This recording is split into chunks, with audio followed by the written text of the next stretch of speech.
fundarstjóri, fjármálaráðherra, aðrir og góðir gestir hér í salnum, verið velkomin á ársfund SFS. Ég vona að við eigum eftir að eiga hér góða stund og hún verði okkur til gagns. Það okkar reynsla, það ágætt að tala út hlutina og ég vona að það verði svo einnig í dag, enda margt að ræða. Allir sem til þekkja vita að sjávarútvegur getur verið flókin atvinnugrein. Á síðasta ársfundi ræddi ég hvernig heimsfaraldur og stríð hefðu komið okkur í opna skjöldu. Mig hefði ekki grunað að ári síðar hefðu eldgos og jarðhræringar gengið yfir eina helstu verstöð landsins og bæsti allt annað sem okkar ágæta grein þarf að kljást við. Enn og aftur hefur því góða fólki sem starfar við þennan atvinnuveg tekist að bregðast við á ótrúlegan hátt.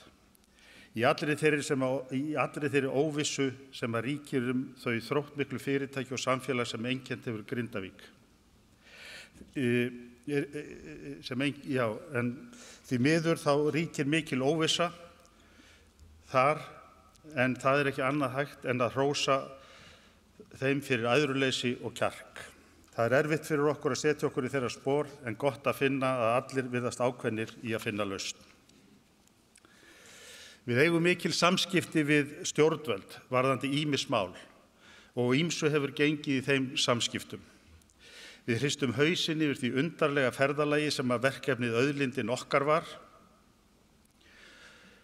og erum enn á þeirri skoðun að það sé óskynsamlegt að breyta heilli atvinnugrein án þess að eiga raunverulegt samtal við hana. Það einfaldlega of mikið í húfi fyrir íslenskt samfélag. Við erum engu að síður ávallt reiðubúin til samtals og ætlum að heyra hvaða lausnir stjórnmálamenn hafa í huga svo að auka megi verðmæti í greininni. Í pallborðsumræðum og eftir fáum við að heyra sjónarmið fólks af þingi og úr héraði. Við megum ekki gleyma því að það ekki sjálfgefið að fámenn þjóð nái slíkum árangri í samkeppni við milljóna þjóðir og að liti sig á vöru hennar sem mögulegt á bestu sem að hægt að fá. Það höfum við gert án styrkja frá hinu opinbera sem skilur okkur frá nánast öllum öðrum þjóðum og fiskveiðistjórnarkerfið okkar litið aðdáunaraugum víða heim. Það ekki síst afrek í ljósi þess að allur samanlagður sjávarútvegur á Íslandi minni en stærstu einstöku fyrirtækin í þeim erlenda sjávarútvegi sem við keppum við. Við viljum að sjálfsögða sátt ríki sjávarútveg á Íslandi, en sú sátt fæst ekki með því að láta okkar reiðasta fólk ráða för og gleyma því að hagur heilla þjóðar að veði. Í fiskeldinu höfum við mætt ósanngjarnri umræðu, þar sem okkar bestu vísindamenn ná ekki að komast í gegnum stanslausan áróður. Það til marks þunga áróðursins að skoðanir poppstjarna og áhrifavalda virðast lagðar að jöfnu við álit vísindamanna. Það kom okkur því ekki á óvart að eftir ítarlegar rannsóknir vísindamanna sýndu að sjókvíaeldi hefði ekki áhrif á hafsbotninn, að þá kæmi fram krafa að öll þessi atvinnugrein, þessi vaxandi atvinnugrein væri bönnuð. Og það til marks fáránleikann í þessu öllu saman að undir þetta skrifuðu Gerður í Blöss og Gummi Kíró. Ég viss að þau eru sérfræðingar á sínu sviði og ég líka viss að þau eru ekki þau bestu til þess að ráða okkur heilt í þessum efnum. En að öllu gríni slepptu þá augljóst að fiskeldi hefur skipt sköpum fyrir mörg byggðarlög á Vestfjörðum og fyrir austan. Síðasta ár var erfitt og við þurfum að draga lærdóm af því sem að betur má fara eða hefði mátt fara. En framundan eru vonandi bjartari tímar með mikilli uppbyggingu. Það ekki síður uppbygging í landeldinu, á Suðurlandi, í Vestmannaeyjum, í Axarfirði og víðar. Þessi mikla uppbygging og það lausnir sem að fyrirtækin beita hafa vakið athygli allan heim. Það spennandi að sjá hvernig íslenskt hugvit hefur skapað tækifæri sem eiga án efa eftir að skila þjóðarbúinu verulegum fjárhæðum. Í öllu þessu megum við nefnilega ekki gleyma að við þurfum að framleiða, við þurfum að skapa til þess að geta haldið áfram að halda upp í þeim lífsgæðum sem við eigum að venjast. Það ekki sjálfgefið. En það hefur okkur tekist. Við höfum alltaf lagt áherslu á fullvinnslu og náð þannig að skapa atvinnu og aukin verðmæti. Í stað þess að flytja hráefni til láglaunalanda höfum við náð að byggja upp iðnað með launum sem að þekkjast ekki annar staðar í fiskiðnaði. Ef við viljum halda þessari stöðu og halda áfram á sömu braut, þá þarf íslenskur sjávarútvegur að vera alþjóðlega samkeppnisfær. Það ættu allir að hafa í huga, líka stjórnmálamenn þegar þeir setja okkur lög og skapa okkur starfsumhverfi. Það líka merkilegt að okkur hefur tekist að halda okkar hlut og ríflega það en leið ná eftirtektarverðum árangri í umhverfismálum. Okkur hefur tekist að minnka kolefnisspor greinarinnar helming á síðustu 3 áratugum en við vitum líka að betur má ef duga skal. Og þess vegna höfum við varðað leiðina til frekari árangurs. Þar þurfa stjórnvöld líka að koma að málum, einkum með aukinni orku. Árangur okkar í endurvinnslu á veiðarfæra á sér engan líkan í heiminum. Við ætlum að ræða flest af þessum málum í dag og líka heyrum það hvernig okkur hefur tekist að koma íslenskum sjávarafurðum í fremstu röð og auk þess veitum við hvatningaverðlaun að venju. Ég vil óska nýjum matvælaráðherra, þó hann sé ekki hér, alls hins besta og farsældar í starfi og vona að samskipti okkar verði góð. Við viljum vera með í ráðum og teljum okkur hafa ýmislegt til málanna að leggja. Ég vona að þið njóti fundarins og býð velkomin fundarstjóra dagsins Birnu Einarsdóttur.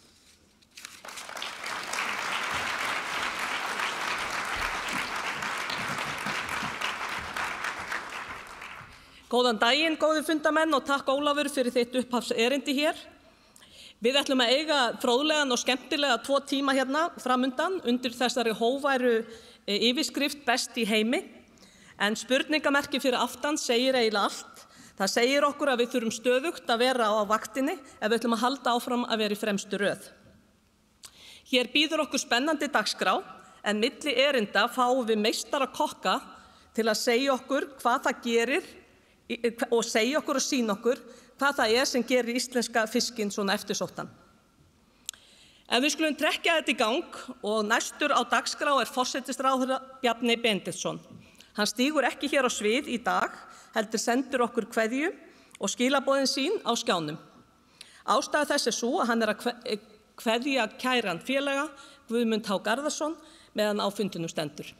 Við gefum Bjarna orðið.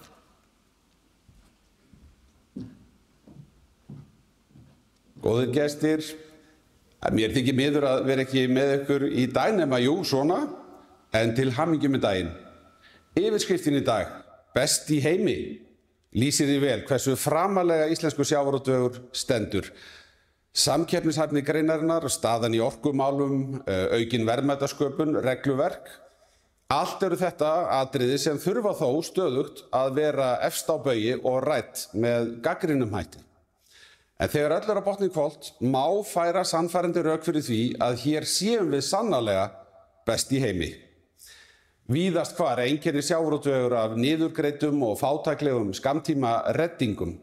Hvergi annars staðar hefur tekist jafnvel að stýra greininni með langtíma hugsun og sjálfbæru, arðbæru fyrirkomulagi líkt og hér. Í skýrslu stöðu og horfur í íslenskum sjávarútvegi frá 2021 var þetta rækilega skjalfest. Jafnvel meðal OECD-ríkja sker Ísland sig úr sem eina ríkið þar sem sjávarútvegur skilar meiru til hins opinbera en hann fær greitt úr opinberum sjóðum og opinberu styrkirnir eru síst að lækka í öðrum löndum á sama tíma og við sjáum fram á mikil tækifæri til aukinnar verðmætasköpunar á komandi árum og þau tækifæri verðum við að sækja. Þegar ég heimsótti Indland á dögunum til að undirrita fríverslunarsamning fyrir Íslands hönd var áhugi indverskra ráðamanna einna mestur á okkar framúrskarandi fiskveiðistjórnunarkerfi, hvernig þau gætu lært af árangri okkar. Ekkert ríki stendur okkur framar í að nýta gæði hafsins til fulls, þar sem við erum nú nálægt því að fullnýta afurðir. Hér nýtingarhlutfall þorskafurða yfir 90%, útflutningsverðmæti hafa margfaldast síðustu áratugi og tegundum afurða fjölgar stöðugt. Og hvort sem í tengslu við afurðir sjávar, lands eða bara sköpunargáfu hugans eins og sér, sækja íslenskir frumkvöðlar fram sem aldrei fyrr, skapa nýjar lausnir, ný störf og tekjur fyrir samfélagið allt. Dr. Ásgeir Jónsson, seðlabankastjóri, sagði á sínum tíma að sjávarútveginn hafa verið brimbrjót tækniframfara og nýsköpunar í íslensku hagkerfi. Hvað sala Kerecis á nýliðnu ári annað en einstakt dæmi nákvæmlega það og árangur frumkvöðla sem þjóðin má vera stolt af. Hér þykja vera kjöraðstæður fyrir landeldi, nýlega og vaxandi grein sem miklar væntingar eru bundnar við. Sumir telja að hér sé jafnvel tækifæri fyrir Ísland til að taka forystu í greininni. Það ekki nema örfá ár síðan að ég stóð yfir eldiskerum í Öxarfirði sem þá var til vitnis það sem fremst væri í þeirri grein í heiminum. En nú erum við komin skyndilega á allt annan stað og gríðarleg fjárfesting víða á landinu framundan sem mun margfalda framleiðslugetina í landeldi. Já, það má færa rök fyrir því að við stöndum svo sannarlega einna fremst meðal þjóða á heimsvísu, en við vitum líka sem að ekkert gerist af sjálfu sér. Við þurfum áfram að vera á vaktinni, gæta að heilbrigðu, hvetjandi umhverfi fyrir greinina sem styður við langtíma hugsun. Og við vitum líka að við þurfum að efla rannsóknir og vísindastarf. Íslenskur sjávarútvegur hefur gegnum tíðina verið máttarstólpi í gjaldeyrisöflun þjóðarinnar. Lífsgæði Íslendinga eru samofin þeirri þróun sem þar hefur átt sér stað. Áður fólust auknar tekjur í auknu magni og betri verkfærum, en nú felast þær ekki síst í tæknivæðingu, nýsköpun, hagræðingu og styrkleika fyrirtækjanna til að takast á við erfiðar áskoranir. Áskoranir sem svo sannarlega hafa ekki verið af skornum skammti. Gríðarlegt álag var sett á fólk og fyrirtæki þegar kórónuveiran kallaði á takmarkanir vegna smithættu. Vöruflutningar lömuðust tíma og rétt að minna á að það eru aðeins liðin 2 ár frá því síðustu takmarkanirnar féll úr gildi hér á landi. Strax í kjölfarið réðust Rússar inn í Úkraínu, frjálst og fullvalda ríki, og stofnuðu þannig til styrjaldar á næstu grösum við okkur Íslendinga. Þessum ógnum fylgdu truflanir, tafir og erfiðleikar á fjármálamörkuðum. Að sama skapi þurftum við Íslendingar að bregðast við því í samfélagi við vina- og bandalagsþjóðir þessu nýja ástandi. Þó það hafi ekki endilega alltaf verið samofið okkar fjárhagslegu hagsmunum, þá getum við ekki annað en látið til okkar taka þegar brotið svo gróflega gegn friðhelgi og landamærum sjálfstæðs ríkis. Við Íslendingar þekkjum það að öll okkar tilvist beinlínis byggir á virðingu fyrir alþjóðlegum landamærum og landhelgi. En það ber að hrósa fyrirtækjunum sem hafa á þessum erfiðu tímum enga síður geta snúið vörn í sókn, farið í gegnum hagræðingu og standa mörg sterkari sem aldrei fyrr jafnvel. Kæru gestir, í mínum huga verkefni stjórnvalda þegar kemur að sjávarútvegi fyrst og fremst þetta: að skapa og viðhalda sanngjarnri umgjörð, starfsumhverfi þar sem samkeppnishæfni, fyrirsjáanleiki og sveigjanleiki eru í forgrunni. Að draga úr hindrunum í gildandi regluverki, tryggja að ný löggjöf sé skýr og skilvirk og stuðli að opnum og frjálsum alþjóðaviðskiptum. Ég veit að hér hafa margar skoðanir á einstökum atriðum verið uppi, hvað betur mætti fara hér eða þar, sé of langt gengið í reglusetningu, gjaldtöku eða öðru, en sama tíma eru margir í samfélaginu sem telja að ganga eigi miklu lengra, þrengja að greininni, stórauka álögur, ríkisvæðana jafnvel. Já, maður heyrir sósíalískar hugmyndir eins og þær ennþá fram á þennan dag. Nú það má alveg segja að það sé eðlilegt að það sé haldið uppi gagnrýni umræðu, en grunnatvinnuvegur okkar Íslendinga hefur öðrum fremur staðið undir framúrskarandi lífskjörum á Íslandi og við megum ekki vinna neinum kollsteypum. umgjörð greinarinnar, gjaldtaka og leikreglur eru eðlilegur hluti af samtali en við þurfum að gæta okkar að fara ekki fram úr okkur. Og staðreyndin er sú að í öllum aðalatriðum er regluverkið að spila með heildarhagsmunum þjóðarinnar þó að umgjörðin sé í sjálfu sér aldrei fullkomin. Það er ástæða til að fagna sérstaklega nýgerðum kjarasamningum. Þeir tryggja stöðuleika og vonandi sátt ókomin árum kaup og kjör. SFS hefur verið í fararbroddi þegar kemur að upplýsingagjöf og vitundarvakningu sjávarútveg og það má hrósa samtökunum fyrir velheppnað starf í þeim efnum. Svo maður horfir til þingsins þá liggja þar fyrir ýmis mál sem varða sjávarútveginn sem komin langt á veg eins og til dæmis frumvarp matvælaráðherra lagareldi sem stór mál sem við höfum huga á að klára á þessu þingi og það liggur einnig fyrir þinginu frumvarp matvælaráðherra auðlindin okkar en það mun þurfa að vinna úr þeim fjölmörgu athugasemdum sem við það frumvarp bárust og það er verkefni sem að tekur lengri tíma. Hlutverk stjórnvalda er ekki aðeins að setja ramma og reglur. Við þurfum líka að vera á verði gagnvart því að hér verði áfram hægt að byggja og stækka lífvænleg fyrirtæki. Þar er orkan grundvallaratriði en það er einfaldlega óásættanlegt að horfa upp á umræðu orkuskort í okkar gjöfula landi. Það felast mikil tækifæri til framtíðar í orkuskiptum eins og fundargestir þekkja án vafa. Það hefur greinin sjálf fjallað og SFS verið í fararbroddi umræðunar. Þar hafa samtökin réttilega bent á að framboð grænnar orku, traustir innviðir og stöðuleiki og fyrirsjáanleiki í greininni séu grundvallaratriði og betur megi ef duga skal. Þegar við kynntum endurnýjað ríkisstjórnarsamstarf lagði ég áherslu á 3 meginverkefni í forsæti hennar: að tryggja landamærin, að styðja við lækkun verðbólgu og endurheimt stöðuleikans og það sem skiptir hvað mestu máli í þessum hópi að sækja meiri græna orku. Og við þetta verður staðið atvinnulífi og samfélaginu öllu til heilla. Kæru gestir, sumir stjórnmálamenn tala eins og svarið við öllum þeirra útgjaldaloforðum felist í aukinni gjaldtöku af sjávarútvegi. Tala jafnvel fjálglega að umbylta okkar árangursríka kerfi í vonum ódýr atkvæði. Slík umræða er hvorki raunhæf né heiðarlega mínu mati en að sama skapi þurfa fyrirtæki að leggja áherslu á að veita upplýsingar með þeim hætti að það er aukið gagnsæi og trúverðugleika og mega hvergi skorast undan í þeim efnum. Það er algjört grundvallaratriði til að vel megi vera. Samandregið vil ég segja þetta: það er samvinnuverkefni okkar allra að auka gagnsæi, traust og trúverðugleika á sama tíma og við höldum áfram að veiða, vinna og markaðssetja verðmæti landsmönnum öllum til gagns. Ef vel tekst til er ástæða til að horfa björtum augum fram á veginn í þeirri staðföstu trú að við séum og verðum áfram best í heimi. Takk ykkur fyrir.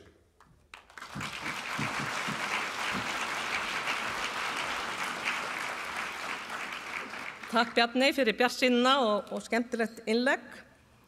En þegar rætt samkeppnishæfni atvinnulífs og jafnvel heillar þjóðar, þá eru skattamál mjög mikilvæg breyta í þeim efnum og stór hluti af þeim útreikningi þegar borið saman samkeppnishæfni landa.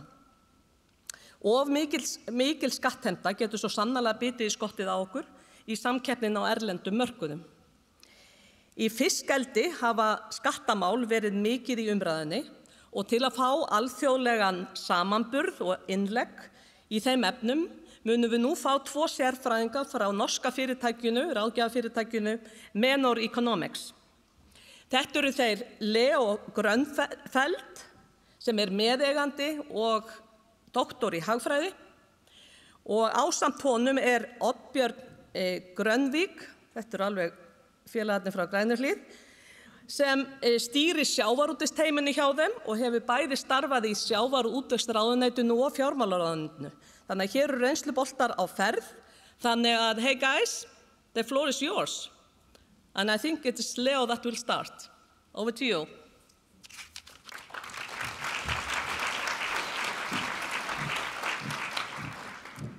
Many thanks. It is an honor to be here and talk to you about some important issues on aquaculture in Iceland. We have worked for a couple of months on questions relating to how to tax aquaculture industry in Iceland. We have also worked on these matters for Norway and other countries. And it's been a very interesting subject, very interesting task, not at least because this has been an intense political process over the past months, trying to establish a taxation bill that it will affect the industry quite severely. And that's what we are going to talk about today, how a tax bill like this will affect the aquaculture industry in Iceland, and in the end, how the aquaculture sector will maintain its competitiveness, its international competitiveness. And you have this subject for this conference being the best in the world. So the international competitiveness really determines whether you will be the best in the world or not. Okay? So let's see. Why aquaculture?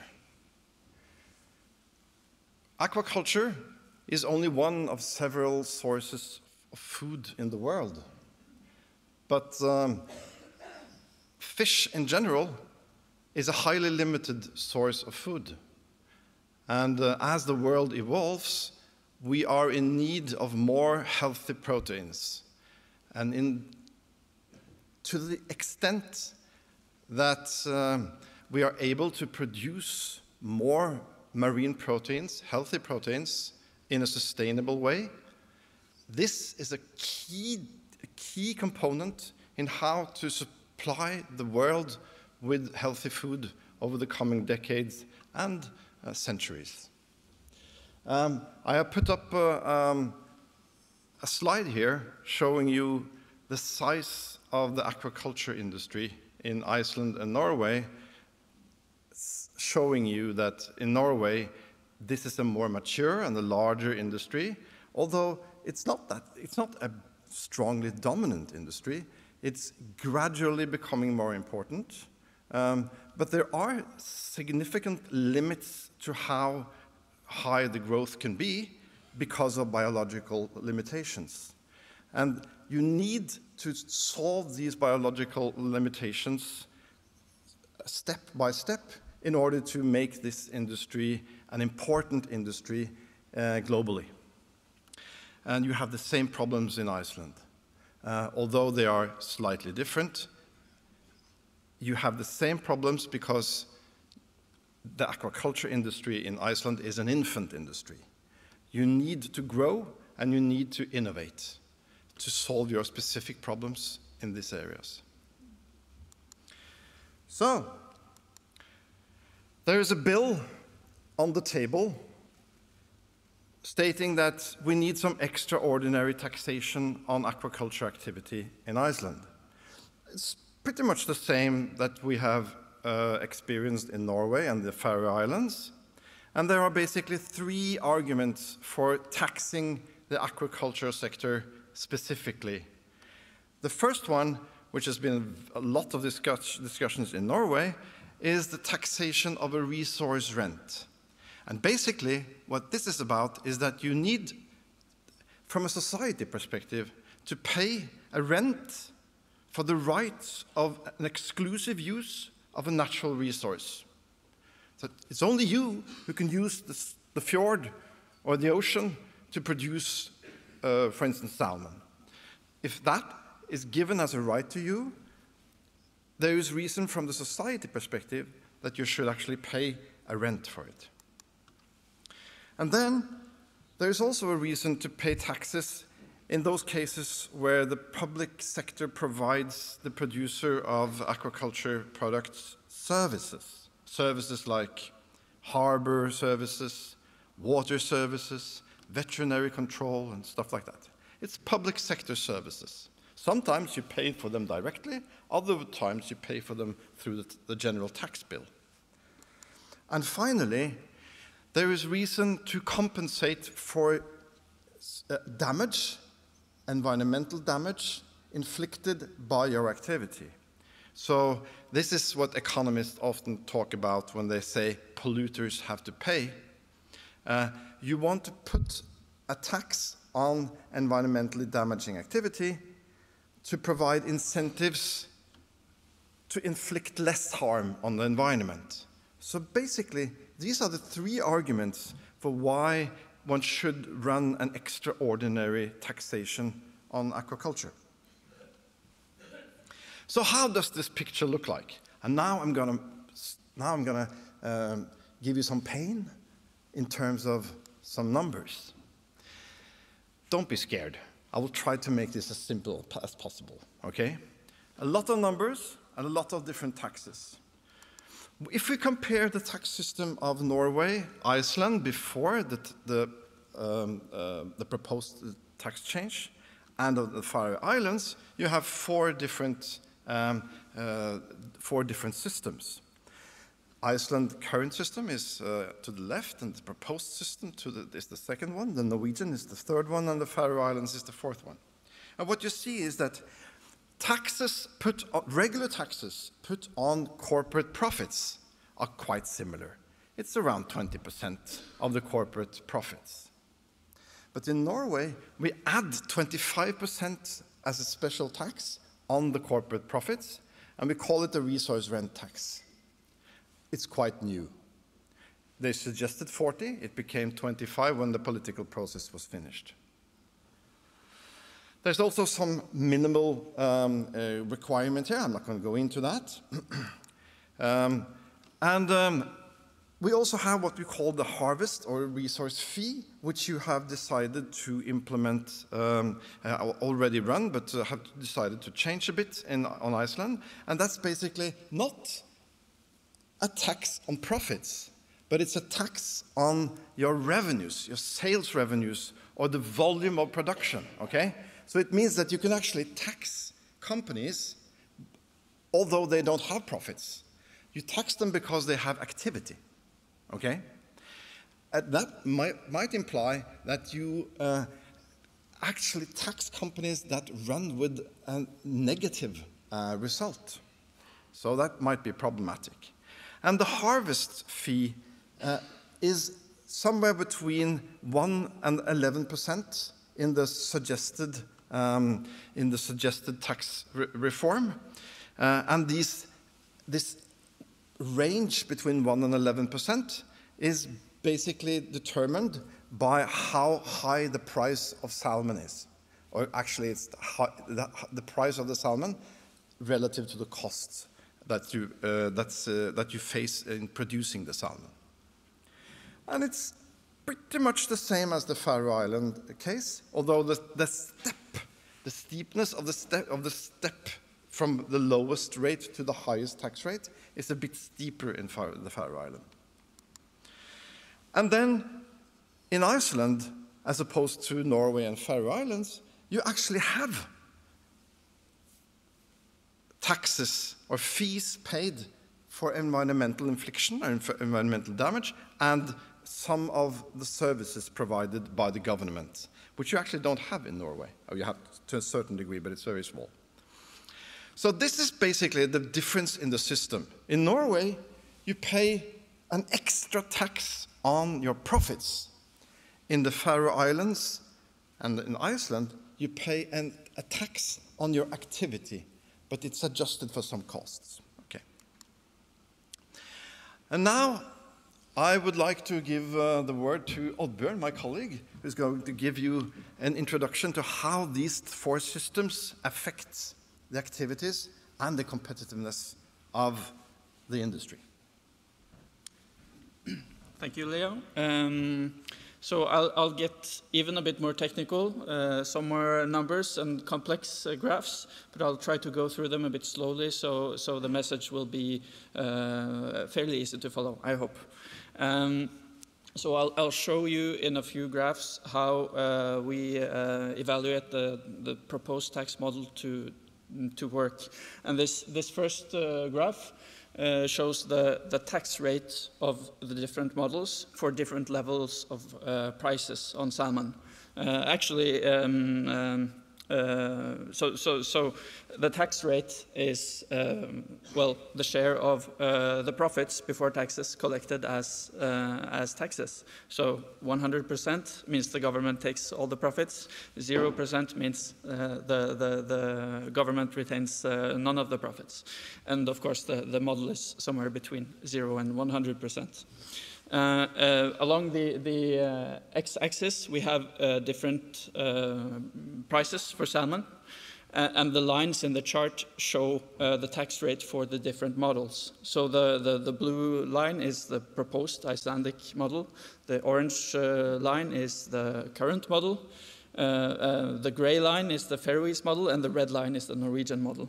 And what we see is if we start to focus on the right end of the graph, where the prices are high and profits are high, the tax rate, the tax models yield a relatively similar result. The tax rate is around 35–45%. So for high level of profits, similar outcome. But when the prices are lower and the margins are lower, the tax rates start to diverge. And in fact, for the two Icelandic models, it actually sort of explodes when the prices are quite close to the costs. And what's happening here is what Leo mentioned, in that the fee, it doesn't really take into account the level of profitability.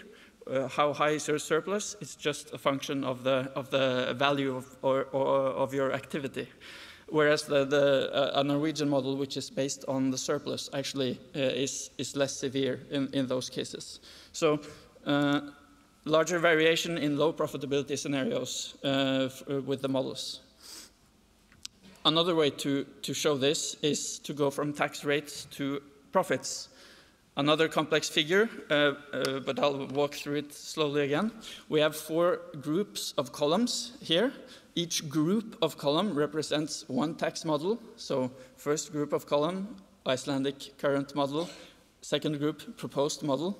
And within these groups, there are 4 different colored columns. So the blue, and each color represents a different profitability scenario.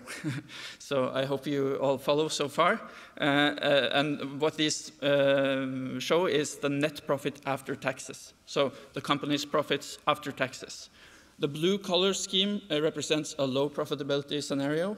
The orange color is modeled on the Icelandic profitability of the industry in 2022. So we've used the 2022 accounts to sort of model a representative Icelandic aquaculture company.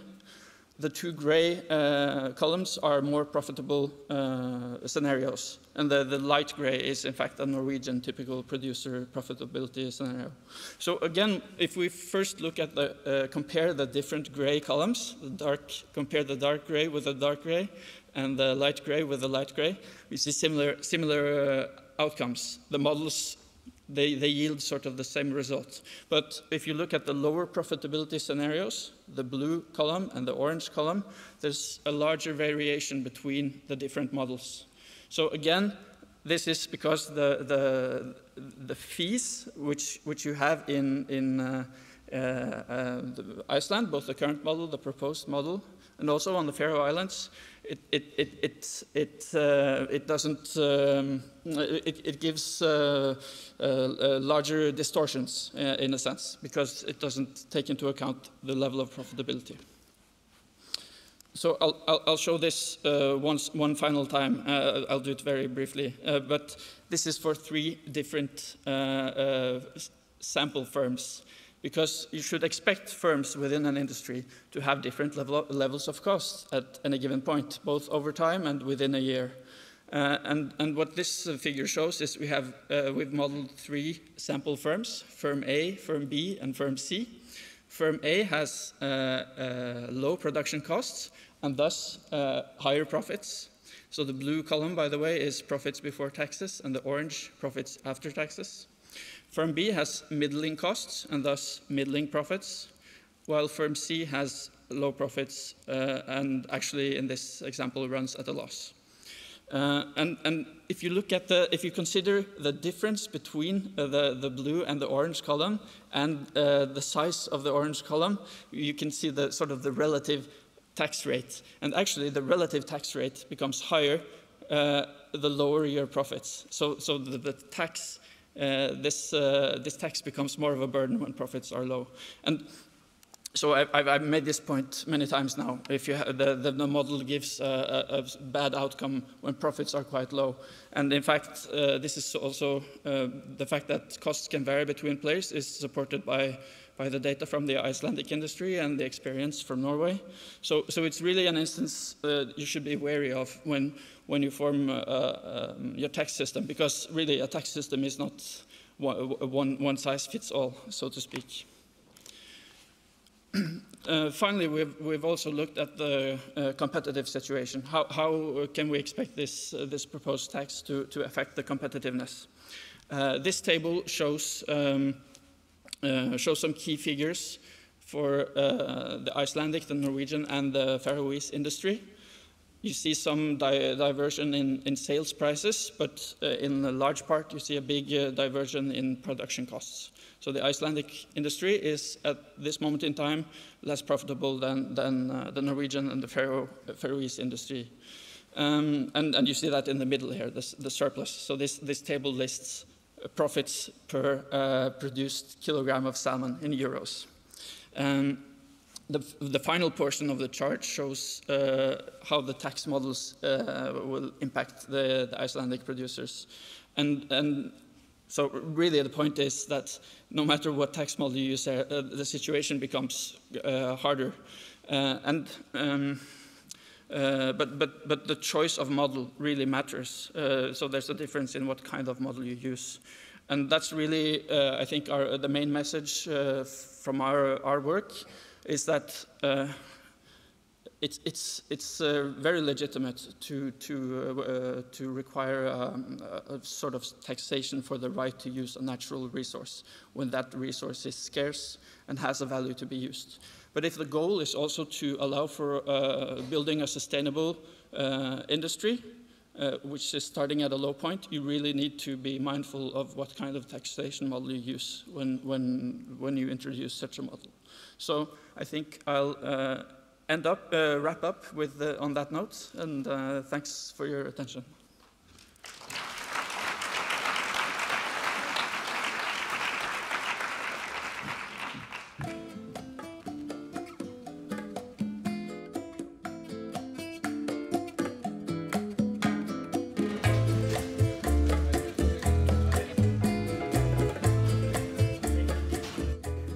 Hola, buenas. Soy Ricardo Acuista. Vengo de Madrid. Soy argentino, pero trabajo de allá 20 años en España. Y nada, pues muy contento de estar en el FunFan Festival. Y decidimos hacer para este evento un bacalao, para conectar un poco las dos culturas, tanto Islandia como España. Y bacalao es muy tradicional también en España, o sea que vamos a hacer un bacalao al pil pil. Lo que hacemos, un bacalao confitado, que lo vamos a emplatar. Lo confitamos a 70 grados 4 minutos y medio, perdón. Y con las pieles hacemos un pil pil. Es como una mayonesa caliente ligada con sus propias pieles, aceite, ajo y un poquito de guindilla. Esto cubrimos el bacalao totalmente. Y con el resto de las pieles hacemos como una galleta, como un cracker, un snack, que es totalmente crujiente, ¿vale? Y lo ponemos arriba, a modo de piel. Y ahí lo tenemos.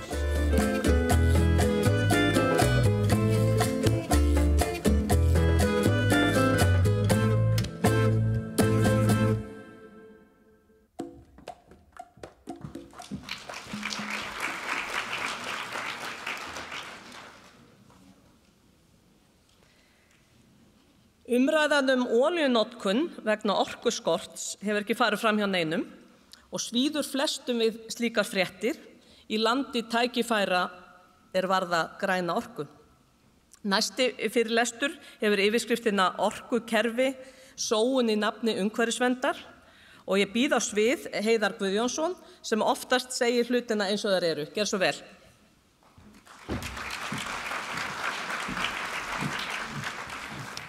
Já, fundarstjóri, ráðherra, kæru gestir. Takk kærlega fyrir að bjóða mér hérna. Sérstök ánægja að vera á fundi þar sem hefur verið að fjalla verðmæta sköpun eins og Ólafur Marteinsson kom inn á hérna í upphafsorðunum. Það allt of margir fundir sem ganga út á það hvernig ég að skipta verðmætunum en ekki skapa þau. Ég ætla svona að fara í gegnum það hvernig þessi sóun í gangi á orkumarkaði og hvernig hún bitnar í raun og veru á umhverfisvernd. En ef við byrjum á byrjuninni, þá það þannig að olía mesta blessun sem hefur komið til Íslands. Ekki það að við værum að framleiða olíu, heldur var hún nauðsynleg undirstaða þess að við gætum byggt upp hitaveitu, við gætum byggt upp rafveitu og við gætum átt þessi mikilvægu orkuskipti sem hafa átt sér stað. En hvað hefur svo komið í framhaldinu? Það nefnilega þegar maður fara að hugsa hvernig við höfum haldið á hagsmunum okkar, þá fer maður svona ekki að vera jafn glaður með þróunina. Við tókum þátt í Kyoto viðræðunum sem urðu að samningi sem var síðan settur í gang 98 en undirritaður 97. Og þá þessi mikilvæga hitaveita sem hafði gert gríðarlegt gagn fyrir Ísland. Ef maður skoða tölur frá landlæknisembættinu fyrir daga hitaveitunar, þá var 50 hver maður á Íslandi veikur. Hann var veikur sökum kulda, hann var veikur sérstaklega sökum öndunarfæra sjúkdóma vegna þess að við vorum að brenna hérna kol og mó, en hitaveitan tók það í burtu.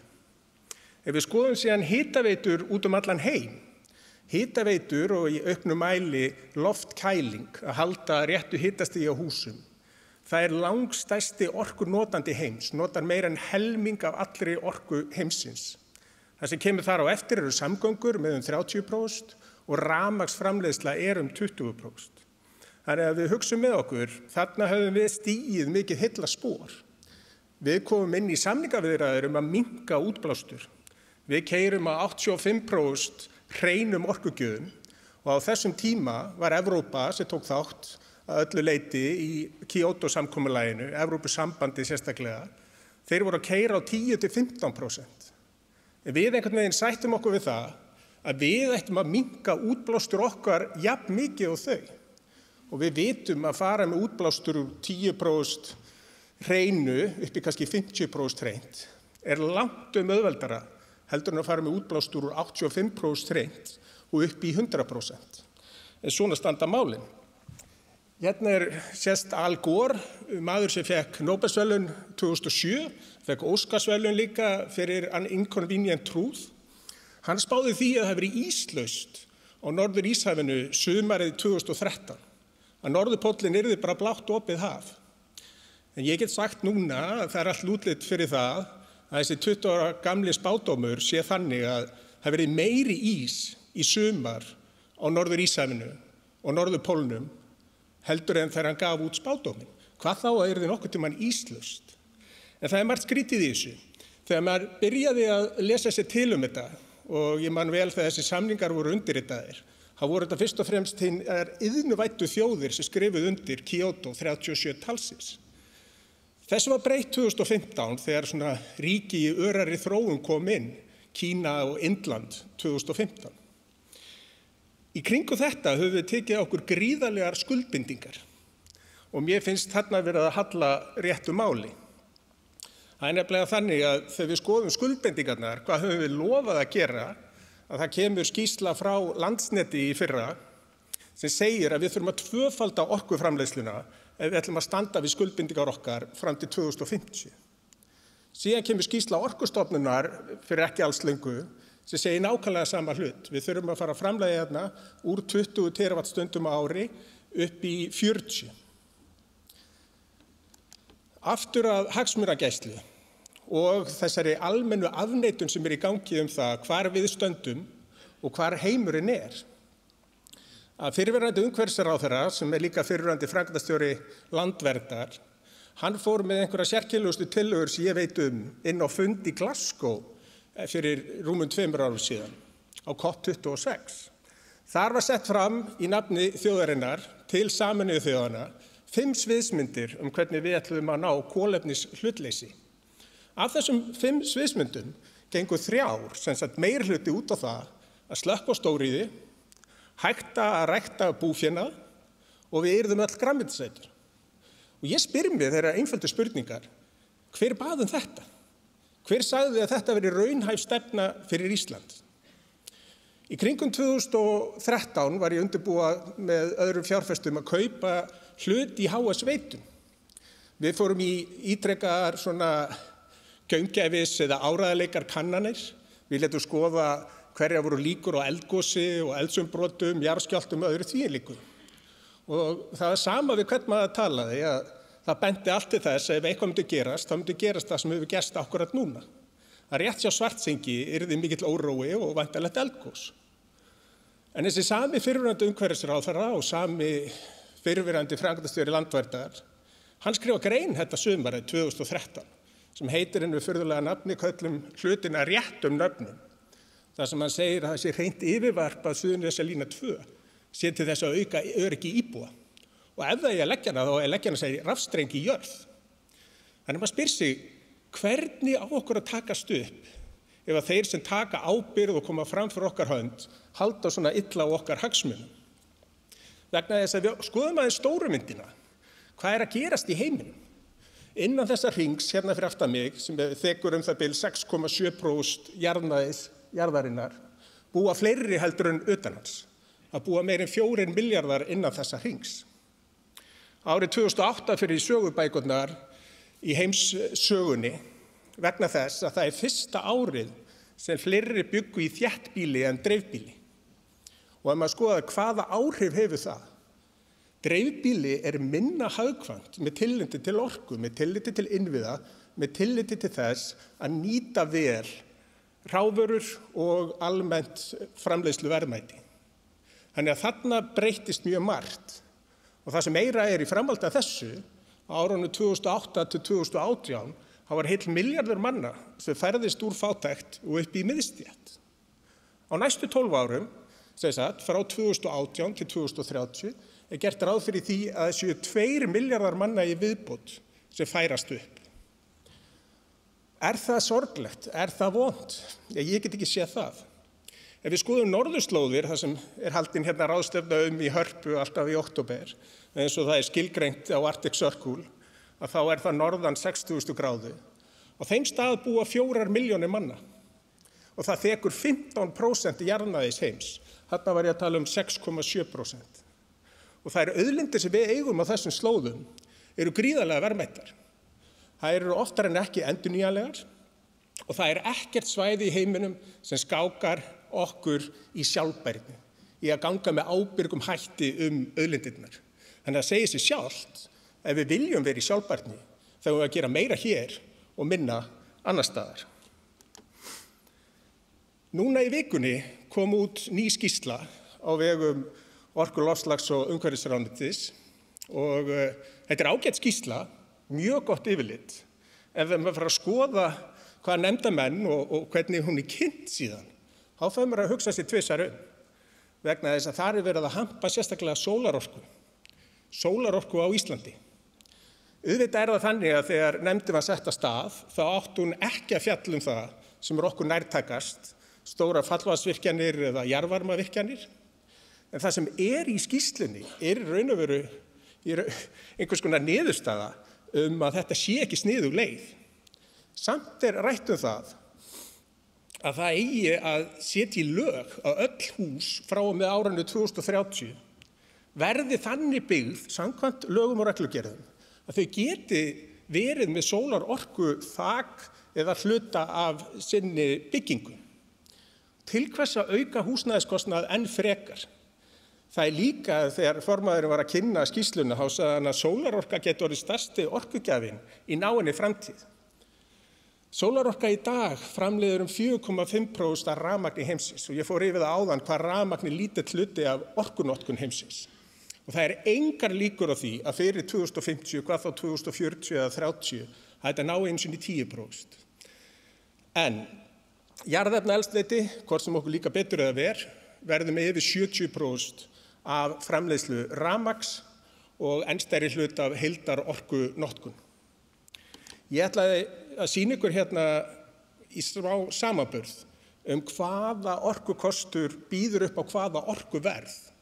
Og fallvötn eru þarna með $40 á megawattstundina, jarðvarmi 40, vindur á landi sem mjög takmörkuð auðlind vegna þess að vindurinn blæs ekki alltaf, við þurfum að eiga jöfnunarorku og núna þegar orkan uppseld, hvað eigum við mikla jöfnunarorku? Við eigum sára litla, við eigum kannski eitthvað sem geti dugað fyrir 100-200 megawatt. En vindur á sjó, ennþá dýrari, og svo sólarorka $300 á megawattstundina. Og það ekkert útlit fyrir það að sólarorka á Íslandi lækki verði hvað þetta varðar á næstu 10 árum. Einhverju vilja meina að Ísland sé svona eyland. Ísland sé með lokaðan, takmarkaðan orkumarkað sem algjörlega aðskilinn frá öðrum. En tæknin svo sannarlega að breyta því. Menn vita lögmál Moore að tölvur reiknigeta þeirra tvöfaldast og innan við 24 mánaða fresti. En það ekki þannig með orkuframleiðslu. Hún tekur miklu lengri tíma í uppbyggingu. Mér langaði að nefna ykkur dæmi sem finnst mjög sláandi hvað gagnaver að nota mikla orku. Það þannig að áliðnaður var langstærsti einstaki notandi rafmagns allt fram til ársins það bil 2010-2014. Þá taka við gagnaveri. Og þeir eru síðan orðin margfalt stærri. Og það sem International Energy Agency sem í París, sem svona alþjóða orkustofnunin, segir að það þurfa að tvöfalda núna rafmagnsframleiðslu til gagnavera á næstu 3 árum bara út af tilkomu gervigreindar. Og þá hugsa maður til þess, Ísland ekki tengt neinu landi með sæstrengum rafmagn. Hins vegar erum við með ljósleiðarastrengi. Það gerir það að verkum að það ekkert mál að byggja hérna gagnaver og eins og ég sagði, tölvurnar úreldast á 2 ára fresti, byggja gagnaver þar sem þú raun og veru sendir út gögnin, þú ert búin að reikna þig að niðurstöðu. Þannig að maður sér alveg að Ísland mjög vel tengt og þessar tæknibreytingar gera það að verkum að raforkuverð hér mun haldast meir í hendur við það sem alþjóðlega. En þá aldrei vera keppikefli að vera með hátt raforkuverð hérna. Hátt raforkuverð samkeppnishæfni sem við eigum að fagna. Þannig að við þurfum að auka rafmagnsframleiðsluna. Þannig að ef ég tek þetta svona saman, þá finnst mér afneitunin dálítið alger. Þetta einhverju hluta vegna kerfi hefur snúist upp í sóun en ekki verðmætasköpun. Og ef framferð sem horfir, þá algjörlega ljóst að við munum ekki standa við skuldbindingar okkar.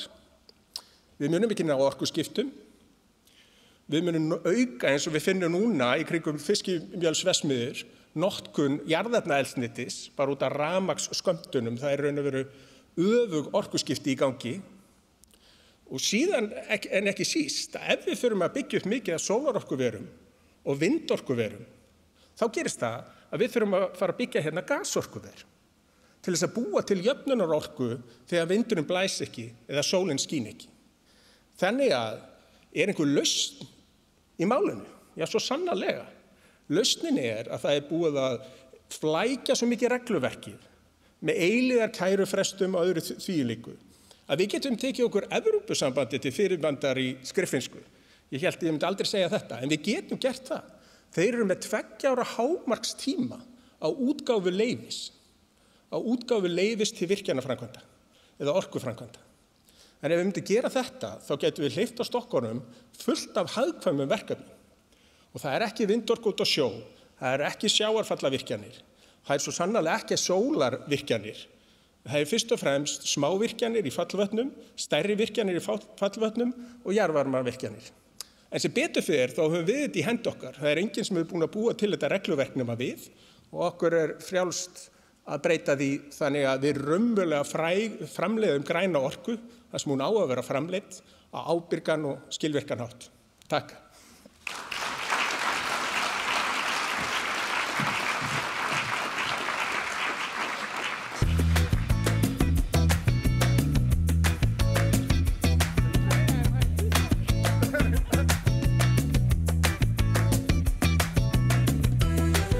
hedder Jesper Krabbe. Jeg er kok. Jeg har ikke en restaurant. Jeg laver mad sammen med mine gæster over bål i hele verden, hvis det er det. Det handler kun om, hvor vi rejser hen. Men nu har jeg prøvet på at komme på en restaurant igen. Den køkkenchef, der står her, har arbejdet sammen med i 5 år sig i Danmark. Så jeg er rimelig sikker, når jeg kommer herop, at det er, som det skal være. Porre, torsk, miso beurre blanc og brødkrummer.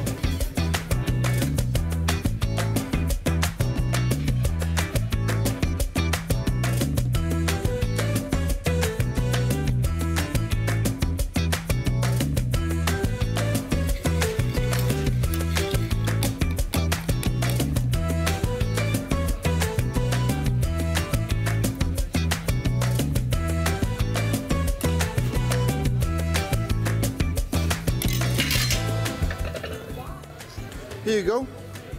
Islands torsk. Og det er den eneste grund til, at vi kommer til Island. Det er fordi, det er her ved Roots, hvor der kun serveres fisk. Og det er fucking islandsk. Så tak til Island for jeres torsk. Jeg prøver at gøre det bedste, jeg overhovedet kan ved det. Værsgo.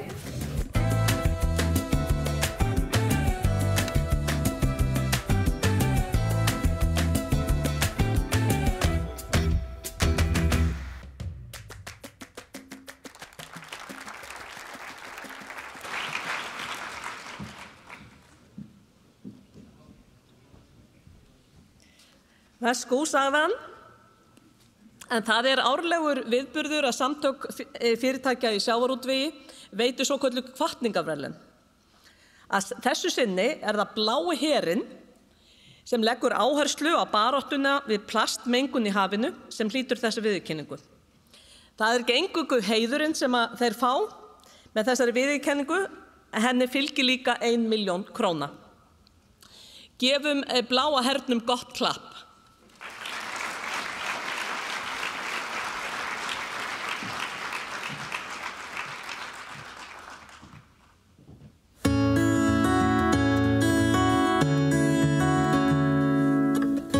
Blái herinn voru nemendur sem að ég útskrifaði í sportköfun fyrir 30 ára síðan sem komu með mér í svona verkefni að tína upp smá rusl sem við sáum í þessum köfunarferðum okkar þegar ég var að kenna þeim að læra að kafa.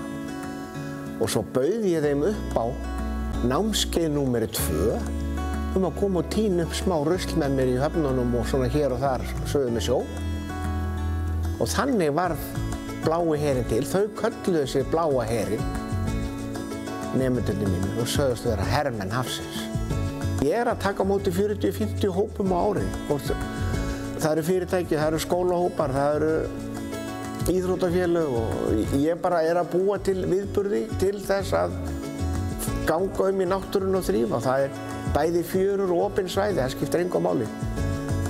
Ég er ekki að segja að þetta sé eitthvað perfekt hjá okkur, en allavega við erum á leið í rétta átt á mjög mörgum sviðum. Og sjávarútvegurinn, hann hefur kúvenst alveg í þessu síðastliðin 20 ár og ber mikla ábyrgð á því að hreinleikinn er alltaf að verða betri og meiri heldur en hann var hérna áður. Því að máltækið lengi tökur sjórinn við, það er alveg löngu búið að grafa það, sko. Sjómenn henda ekki í hafið lengur, einu en einu, en gerða því miður.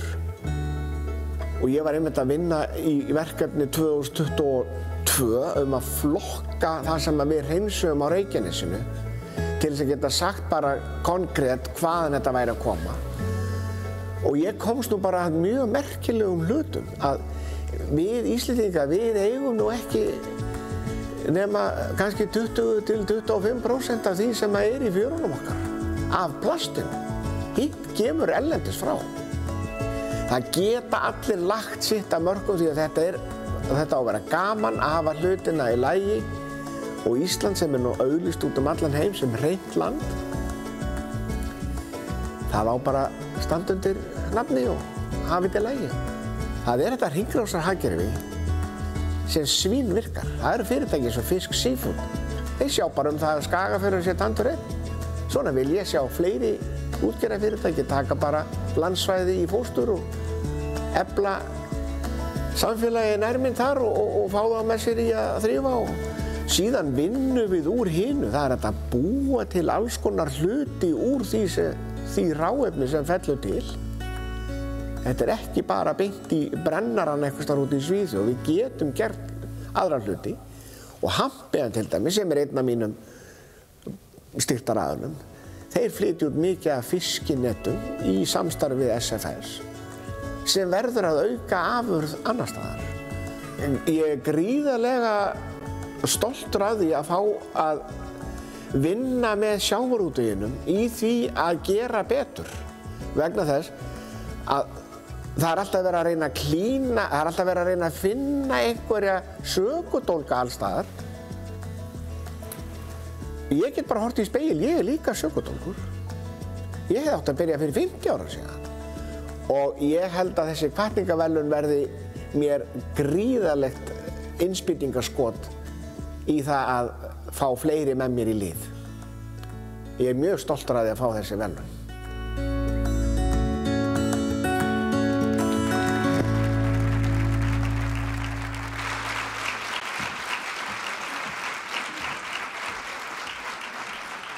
Já, að útgerðarfélög taki landsvæði fóstur góð hugmynd, en við ætlum að fá Tómas Knútsson hérna upp og það er Heiðrún Lind sem að tekur að sig að vera blómastúlka hér í dag og ætlar að afhenda honum viðurkenninguna.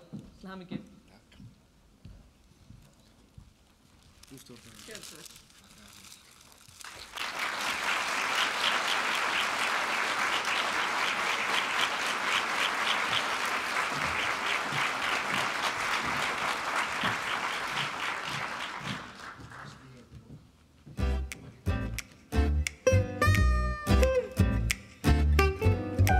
Cameron Reynolds, sous-chef height.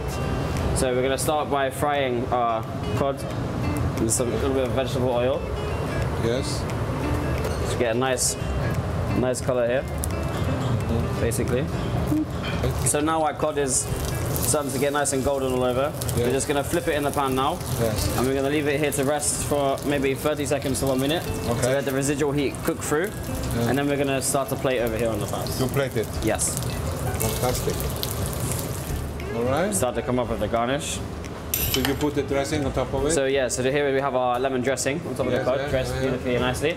Yeah. So here we just have some julienne spring onion, right. Dressed in ice water, running under cold water, just to take away that rawness away. Yeah. And then we have some beautiful nasturtium flowers and nasturtium leaf here as well. We're going to start here with our black radish and our pickled smidgey mushrooms. Just get it on the bottom of the plate like this. And then we have here our toasted buckwheat. And then very simply, our beautiful roasted Icelandic cod sits nicely and proud on top of that. And then we have our spring onions on top. A couple of nasturtium flowers for a nice little bit of color.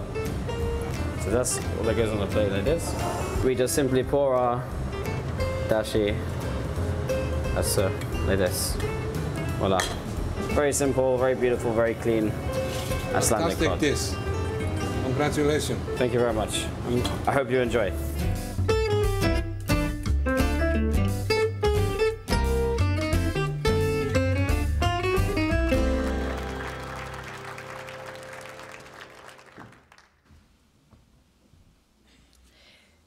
Aðkoma stjórnvalda að sjávarútvegi skiptir miklu máli á landsvísu og í sveitarstjórnum.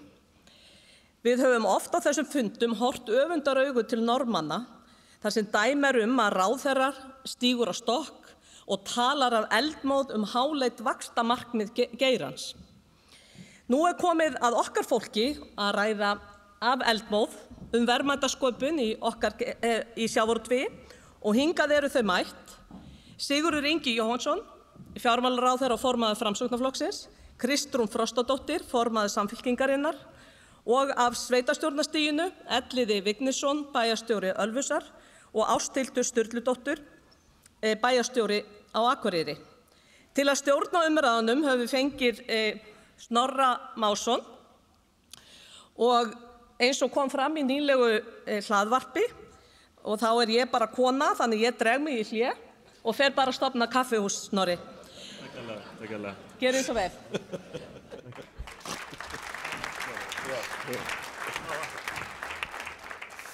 Ég vissum að Birna verði farsæl á því sviði, en við erum ekki komin til að ræða það, við erum komin til að ræða þetta, hvernig geta stjórnmálin aukið verðmætasköpun og ég talaði um að mann hérna niðri sem sagði mig yfirskriftin, hvernig geta stjórnmálin aukið verðmætasköpun, þetta svo að spyrja hvernig getur kommunismi aukið frelsi og það vill svo til að þessi maður þetta með okkur í plattform, það Atli Vignisson. Byrjum á þér Atli, geta stjórnmálin aukið verðmætasköpun? Sko, eins og ég sagði við þig í dag, í trúnaði, þá finnst mér við svona þurfa að byrja á að skilgreina hvað erum við að tala í verðmætum. Getur hið opinbera staðið sér vel í því að skapa eitthvað svona endanleg söluverðmæti? Svarið við því bara nei, það tel ég harla ólíklegt. En auðvitað eru verðmætin margskonar og okkar erindi sem eru hjá hinu opinbera, í stjórnmálum, að það kannski fyrst og fremst að vera sem neðst í keðjunni, af því auðvitað rekum við skólana sem skapa starfsmennina, sem annarkvort skapa verðmætin eða vinna hjá fyrirtækjunum sem skapa verðmætin.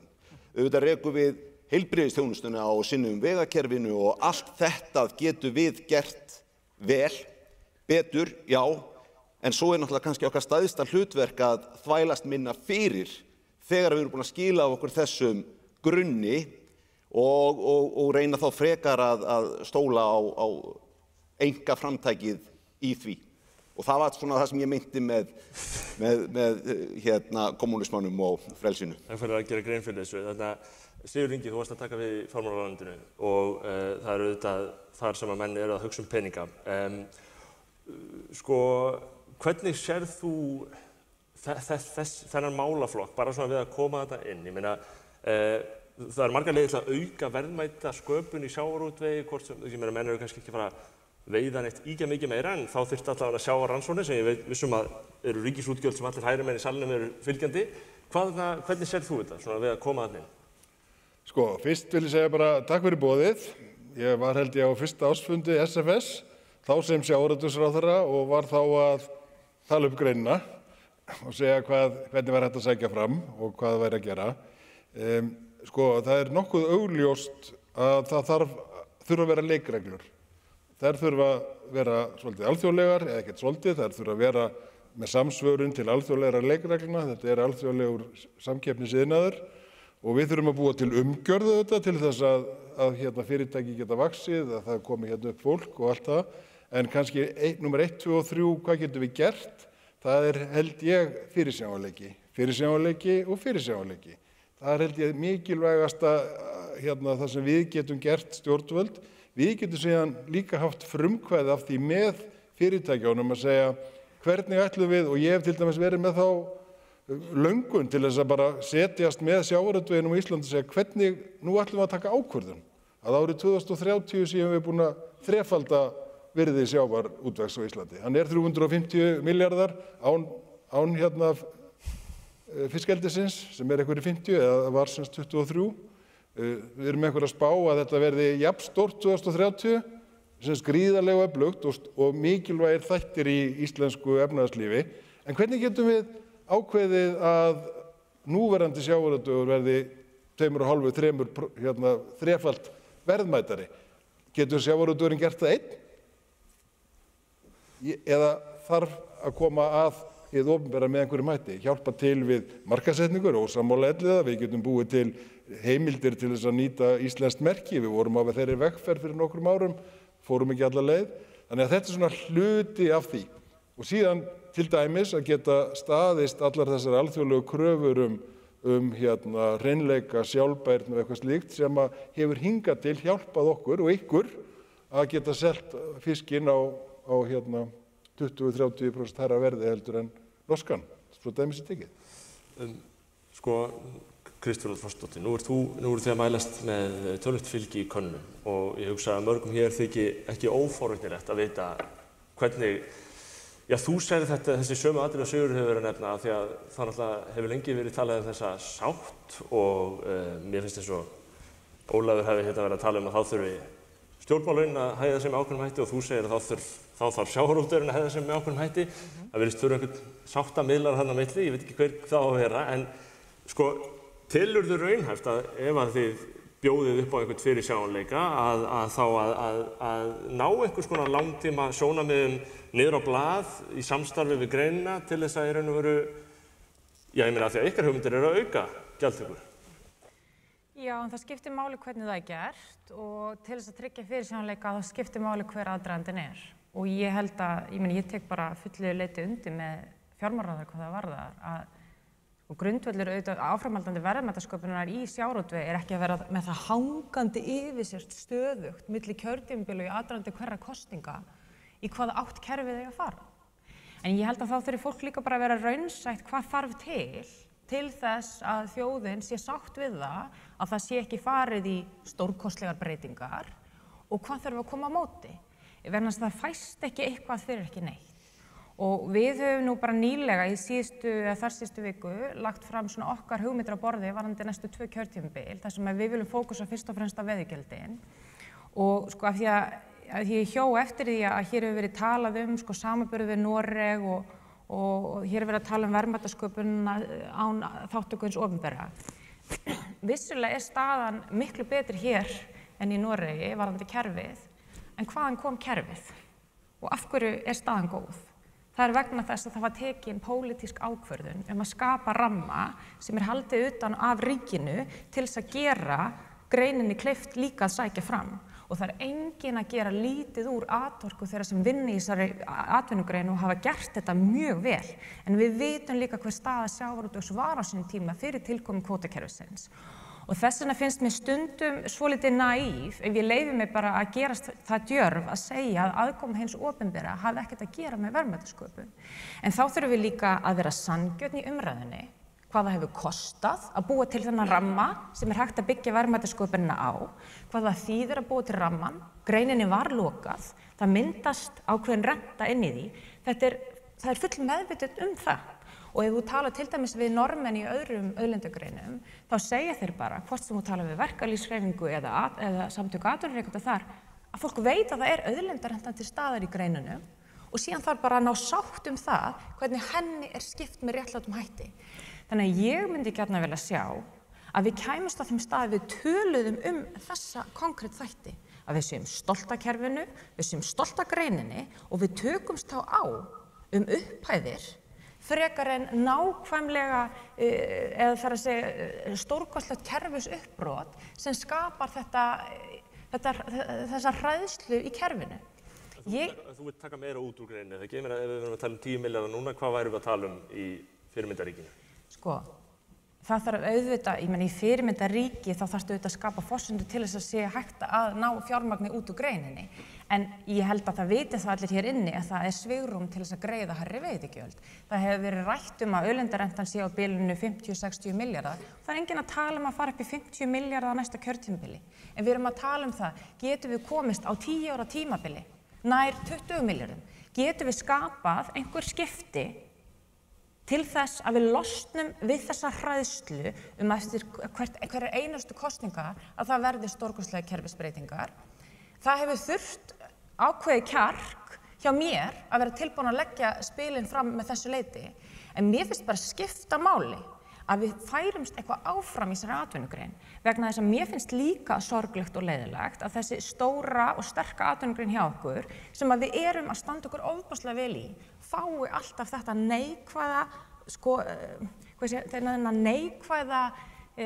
neikvæða rými á sig og svo láti fólk eins og við komumst ekkert áfram. Ég pragmatíski eðli mínu en ég hef sterka réttlætiskennd og ég hef talað líka með mikið af fólki sem bæði vinnur í sjávarútvegsfyrirtækjum, hvort sem stjórnendur eða fólk á gólfinu og fólk sem í fyrirtæki sem tengist sjávarútvegi og það tala líka heilbrigðisþjónustu fyrir starfsfólkið sitt, vinnuaðstæður sem tengjast til dæmis samgönguinnviðum og fleira og við þurfum bara að taka okkur saman í að vera tilbúin að fjármagna þau upp að einhverju marki þó að ein atvinnugrein muni auðvitað aldrei standa undir því. Það mætti spyrja hvað Norðmenn og Danir að greiða í auðlindagjald að auðlindarentu af sínum sjávarútvegi og af því að það nú stjórnað af sósíaldemókrötum og Kristrún hefur svolítið verið að tala um það. Og ég hef áhyggjur af þessu. Ég hef áhyggjur af því að hér verði engin fyrirsjáanleiki ef að umræðan á að fara að snúast um það hvort að það taka 1 kjörtímabil eða 2 að tvöfalda einhver veiðigjöld. Og þá færi umræðan að snúast það í staðinn fyrir það að fara að skipta kerfi sem að ég held að hafi verið kannski einhver áhrifaríkasta stund í íslensku efnahagslífi þegar það gerðist að það var stofnuð ríkisstjórn 83, Halldór Ásgrímsson heitinn var á leiðin inn í fjármálaráðuneytið en var síðan rekinn upp í sjávarútvegsráðuneytið af því að það væri allt í skralli þar, sagði Steingrímur, og þar satt hann nóttina með 5 manns og kom upp fyrstu drög af þessu fiskveiðistjórnunarkerfi sem hafi gert meira fyrir íslenskan efnahag og íslenskt efnahagslíf og sjávarútveg heldur en margt annað einstakt í sögu okkar síðustu áratuga. Ásthildur, þú varst fyrir vestan á sínum tíma þegar fiskeldið var á enn meiri frumstigum en nú og ert núna á Akureyri. Hver eru þín sjónarmið einmitt þetta í sambandi við að fyrirtæki fái ákveðin fyrirsjáanleika og síðan fara menn að tala um að hækka þetta innan einhvers kjörtímabils og svo framvegis, kannski að það sé ekki sveitarstjórnar stigsins að ákveða það, en til hvers verður þér hugsað í þessu?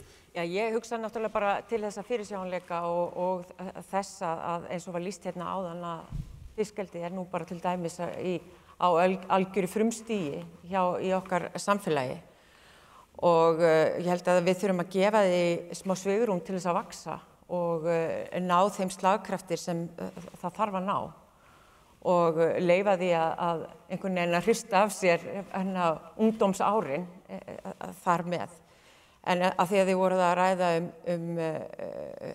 veiðigjöldin og auðlindarentu og fleira, þetta var náttúrulega sífellt til umræðu á þeim tíma virðist vera alltaf tekið upp þegar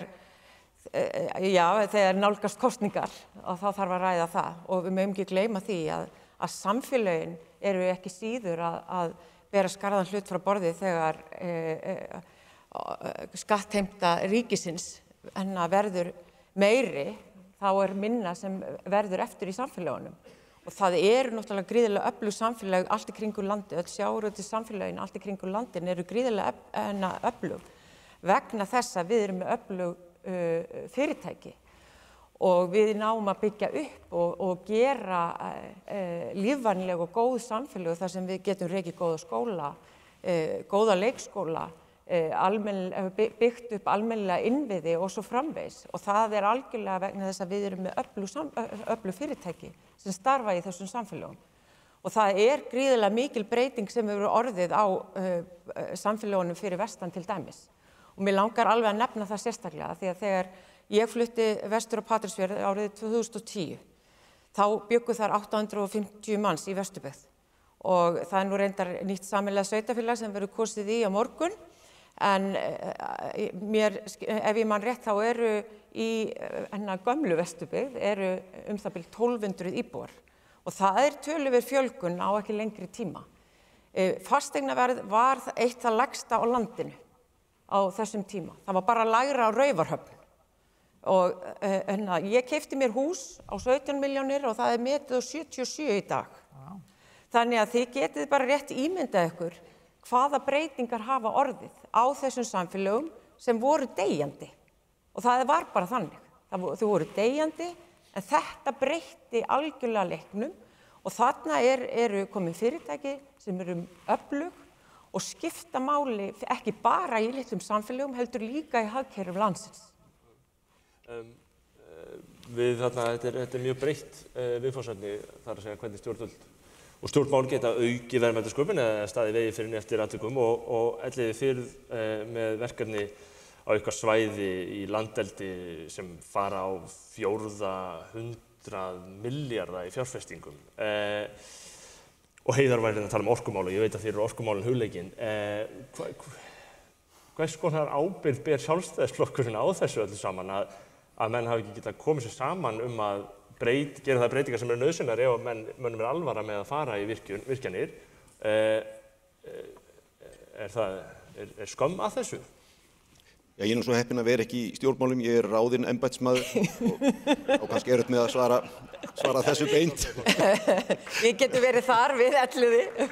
En svona að ganni slepptu. Mér langar aðeins að bregðast við það því að þú kallaðir hér áðan eftir meiri sátt í umræðinu og hver ætti að leiða þá sátt. Nú vill það mig til að ég sálfræðingur og vann við fjölskylduráðgjöf hérna áður fyrr og út frá þeirri þjálfun þá finnst mér einmitt sáttin sem kemur hér fram hjá Sigurði Inga og Kristrúnu vera svolítið stór. Það er sátt kerfið. Það er sátt það að við erum með besta fiskveiðistjórnunarkerfi í heimi. Ræðum síðan út frá því. Og það að stjórnmálamenn ræði hversu skattar eiga að vera háir, það er ekkert vandamál. Það er bara eðli, við erum að því alla daga allar greinar. Og ef að sjávarútvegurinn kemst á þann stað að deila bara neðstu línunni í ársreikningum, þá erum við búin að taka risaskref. Þannig að mér finnst þessi sátt hérna á milli vinstri og hægri og fagna því að flokkur sem talar með þessum hætti sjávarútveginn sé að mælast jafn sterkt og hann er að gera. Það er sátt kerfið og það finnst mér alveg frábært. Þessi verkefni sem eru í minni heimabyggð, það er alveg rétt, þau eru stór. Þetta er á 400 milljarðar á 3-5 árum sem verða varið í þessi verkefni. En flöskuhálsinn er annars vegar aðgengi að orku og hins vegar þessi eilífa bið í gegnum reglukerfið. Þetta að ef einhver ætlar að hreyfa sig, og svo ég tali til dæmis orkumáluna því að þau eru mjög hugleikir, að það er svolítið sérstakt að hér á Íslandi, þar sem við vitum að við búum við grænustu og bestu orku í heimi, að orkuverkefni fer 69 sinnum í gegnum umsóknarferli á Íslandi. 2 í Noregi, 1 sinni í Danmörku, 1 sinni í Finnlandi, 69 sinnum á Íslandi. 12 sinnum opnast hér kæruferli. Þetta er kerfi sem við skópum og það verður að vinda ofan að þessu. Og það svo marga leiðir. Við státum okkur mjög til dæmis af rammanum sem við tókum upp á norskri fyrirmynd. En merkilegt nokk, Norðmenn lögðu það af fyrir 7 árum. Þannig að við þurfum svolítið bara að fara að horfa í það, ætlum við að skapa verðmæti og fyrst ég byrjaði að ranta, að þá er svolítið merkilegt að skoða hvernig orkufyrirtækjanum, af því að orkufyrirtækin á Íslandi eru einmitt það sem hið opinbera er að reyna að skapa verðmæti. En tökum eftir hvernig gengur, af því að við erum með til dæmis HS Orku, sem er einkafyrirtæki, sem að framkvæmdi fyrir 30 milljarða og tók 2 milljarða í arð. Og svo höfum við Landsvirkjun, sem framkvæmdi fyrir 30 milljarða og tók 23 milljarða og tók 18 milljarða í arð. Og hvað gerir fjármálaráðherrann? Kemur upp meira arð. Sanngjarnt. Vildu þú borga skattana kannski frekar? Já, ég meina, það er spurning líka bara hverju trúverðugleiki ríkisstjórnarinnar. Bjarni segir hérna þessu ávarpi að núna sé komið að því að sækja aukna orku. Katrín er farin út úr ríkisstjórninni en að öðru leyti þá eru menn búin að skipta ráðuneyti og ég meina hvað, er það þá bara það að Katrín sé að fara sem mun gera ykkur kleift að gera eitthvað? Nei, það held ég nú... Nei, ég ætla bara að fullyrða það að það er ekki. Ég ætla bara að segja að það hefur engin flokkur, og allavega ekki Framsóknarflokkur, en það hefur engin flokkur í ríkisstjórn síðastliðin 6,5 ár, stoppað einustu virkjun. Og ég ætla ekki að fara að verja kerfið. Ég ætla nú að efast hins vegar að hér á Íslandi þurfi 69 sinnum að fara í gegnum eitthvað ferli þar sem er 1 sinni í Noregi og... Það er enda mjög alvarlegt ef þú ætlar að efast það, því að þannig er það og það sýnir það að þið eruð ekki með augun á þessum málum. Ég ætla að efast það, en ég ætla ekki að verja kerfið, en sko við erum með sömu löggjöf. Ég ætla ekki að efa það hins vegar að við gætum gert miklu betur og það er verkefnið sem að mér hefur fundist að ætti að verið að vinna dálítið í, var bæði í stjórnarsáttmálanum 2017, var líka í stjórnarsáttmálanum 2021, þar að sé einfalda kerfin, taka upp og endurskoða rammaáætlun og gera alla þessa hluti og við ætlum bara einfallega og erum búin að vera að ítreka það að þarna ætlum við að setja meiri fókus á og ég held að það sé mjög mikilvægt að fylgja þeim reglum sem þar eru. En þetta er auðvitað mikilvægt til þess að búa til verðmætasköpun. Það er að hafa orku, græna orku. Já, og geta flutt hana. Og eitthvað stærsta tækifæri. Og við erum líka náttúrulega búin að því. Við kláruðum til dæmis frumvarp raflínu frumvarp sem er einföldun, skilvirkni. Gerði það í minni tíð sem innviðaráðherra, kláraðist í hitti fyrra líklega. Við erum samt sem áður eins og með Blönduvirkjun 3, það var fyrir þann tíma. Suðurnesjalínan er leyst sem betur fer, en núna til dæmis Holtavörulína og annar sem mun ganga hraðar vegna þess að við erum búin að búa til einfaldara regluverk. Þess vegna á að gera það og skoða þetta, en ég ætla að leyfa mér að efast að við þurfum að fara 69 sinnum meðan að Finnar þurfa að fara einu sinni. Já, þetta er allt spurningum staðreyndir og ekki, en Kristrún? Já, sko, mér finnst þetta reyndar bara mjög góð umræða, en ég held að við séum komin hérna svolítið að kjarna máls, þá var verið að ræða sko, hvað ýtir undir verðmætasköpun til að mynda í sjávarútvegi, en það eru þetta ákveðnir þættir í efnahaginum og í atvinnulífinu sem ríkið bókstaflega með í fanginu. Það eru orkumálin, og ég hvet alla hérna inni bara til þess að kynna sér nýtt útspil sem við í Samfylkingunni voru, krafa árangur. Það sem við tölum eitt leyfisveitingaferli, þetta eitthvað sem hefur verið talað fyrir í orkumálum hjá mörgum stofnunum og á að vera hægt að fara í án þess að slá á kröfum umhverfisvernd. Fólk talar að rammin hafi verið lagður niður í Noregi á sínum tíma. Það er alveg rétt, en það er líka vegna þess að þau kláruðu sína vatnsaflskosti því sem að þau vildu færa rök fyrir.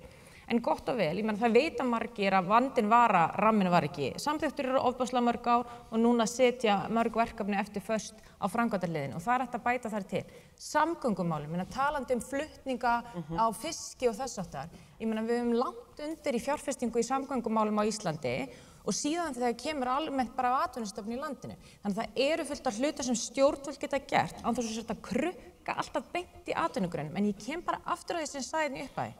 Munum hvaðan upphaflega stóra breytingin kom að því hvenær reksturinn fór yfir núlli í sjávarútvegi, af hverju það gerðist. Það er opinber rammi sem settur á, sem skapar verðmæti, sem skapar skilgreinda umframlentu sumstaðar, hjá sumu fyrirtækjum hann ekki til staðar, þess vegna þurfa veiðigjöld og ættu veiðigjöld að vera þrepaskipt eftir stöðu og munum þá að við höfum réttindi og skyldur í samfélagi, atvinnulífið stendur vel vegna þess að það er peningar til að mennta starfsmenn, til þess að byggja innviðin og allt þetta og ef að fólk vill sáttina, þá þarf fólk líka að stíga eitt skref fram og velta því fyrir sér, getum við rætt rentuna, getum við rætt réttlátari skiptingu á því, þó við séum ekki að tala kerfisbreytingu. Það getur vel verið að fólk bara vilja ekki ræða þetta, en við verðum að horfast í augu við hvaðan ósætti kemur og reyna eiga samtalið saman. En þetta er líka forsenda til þess að við komumst áfram með ákveðna innviðafjárfestingar að það sé sátt líka gjaldtöku í auðlindagreinum og þá er hægt að fara og skoða frekari auðlindagreinar, orkuna, ferðaþjónustuna, normin eru með fleiri þætti undir í auðlindastefnunni svo fólk upplifi, ekki eins og Ásthildur var að segja, það sé bara verið að sækja sjávarþorpin. Þetta er sameiginlegt verkefni, það er greitt til ríkis og fólk þarf þá að treysta því að það fjármagn rati inn á þessu svæði og þetta skili sér í betri innviðum. Já, bara til að bregðast örstutt við, af því að Samfylkingin var nú ekki til í þessari viku. Rammanum var breytt eftir 7 ára kyrrstöðu og það var engin þingmaður Samfylkingar sem greiddi atkvæði með ætlum við að fara í þetta aftur. Nei, við skulum bara ræða. Hvernig kaus allir Sjálfstæðisflokkurinn 2013, ætla ekki láta mér rifja þetta. Við erum að tala núna, sko. Þið voru rauðir á því, vegna þess að svo skal böl bæta benda á hann að verða. Akkur svarar ekki bara. Þar voru 16 virkjunarkostir inn í nýtingaflokki. Það voru margir þingmenn. Ég hélt áðan að þau væru að reyna að búa til næstu ríkisstjórn og það er strax komið í hund og kött. Þetta er svona pólitískt útspil, þú veist alveg hvað kjálka á þarna. Kristrún er ábyrgðarlaus af allri fortíð Samfylkingarinnar. Ég var ekki fædd á þessum tíma. Ég má aðeins koma inn á þess að sátt. Ásthildur, varst þú ekki að... Já, þú veist, ég ætlaði nú bara að bæta varðandi þessa innviðu uppbyggingu. Þú veist að það skiptir náttúrulega gríðarlega miklu máli bara upp á samkeppnishæfni landsins að við séum náttúrulega með greiðar leiðir til þess að flytja allar afurðirnar sem eru náttúrulega farið með þvers og krussi í kringum landi. Ég fór nú hinn svokallaða Laxaveg frá Þrándheimi yfir til Freyju, eyjarinnar Freyju. Ég man ekki hvort það eru 17 jarðgöng á leiðinni. En ég held að þetta er líka bara risastóru hlutir til þess að við getum gert okkur ennþá sterkari. Það er að við séum með öfluga samgöngur, fyrst að Kristrún nefndi það líka. Það er ekki bara að við þurfum að vera með sterk samfélög sem eru með sterka innviði, sem eru með góðan grunn, því að það þarf að vera gaman að búa, hvort sem það er á Akureyri eða Reykjavík eða Patreksfirði eða í Þorlákshöfn, 24/7, Þannig að þú verður að vera með þetta allt saman í lagi. Já, en síðan líka spurning það hvernig stjórnmálunum, ég veit að þú komst inn á þetta, að þau standi ekki í vegi fyrir bara ósköp eðlilegum hlutum. Við vorum að tala hvort það sé... Ég meina það hefur alveg verið staðið í vegi fyrir bæði uppbyggingu á raforkulínum og það hefur verið staðið í vegi fyrir uppbyggingu samgangna, til dæmis vestur á fjörðum, í áratugi. En til dæmis í sambandi við bara kröfur og atvinnulífi, ég veit ekki hvort að við höfum verið að ræða það, ég veit ekki hvort að Þorsteinn Már sé sannlega hvort að hann vilji fara með þorsk að landi lifandi og einhvern veginn gera eitthvað með hann og bíða þangað til að það er gott augnablik til þess að veiða þetta. En þá má það ekki vegna þess að þá það hitt og þá það hægt og þá það annað og ég veit ekki, Sigurður Ingi, ég held að þú berir ábyrgð á því að núna þurfum við allar byggingar sem byggða verða framvegis að fara í gegnum sérstaka lífsferilsgreiningu áður en það gerist eins og það sé ekki nógu flókið nú þegar. Ég meina, þannig að það er spurning hvort það sé eitthvað í vatninu þarna sem veldur því að menn komast ekki, að þeir fari með svona áttir sig ekki á því hvað þeir að gera þegar þeir gera slíkt? Jú, það er vegna þess að þú vilt ekki sitja uppi eftir nokkur ár með myglu og alls konar vandræði í þínum húsum miklu dýrari heldur en ella.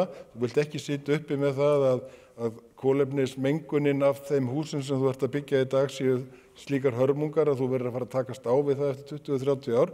Þess vegna setjum við upp svona eitthvað sem heitir mjög flóknu nafni og ég get alveg tekið undir með þér. En ég ber líka ábyrgð á því að Texco er búinn. Ég ber líka ábyrgð á því að raflínurnar eru búnar og ég ber líka ábyrgð á því að raflínufrumvarpið er komið í gegn sem mun verða það að verkum að héðan í frá þegar að þarf að fara í gegnum fleiri en 2 sveitarfélög að þá verður það auðveldara heldur en ella. Það er búið að einfalda og skilvirknivæða regluverkið þar.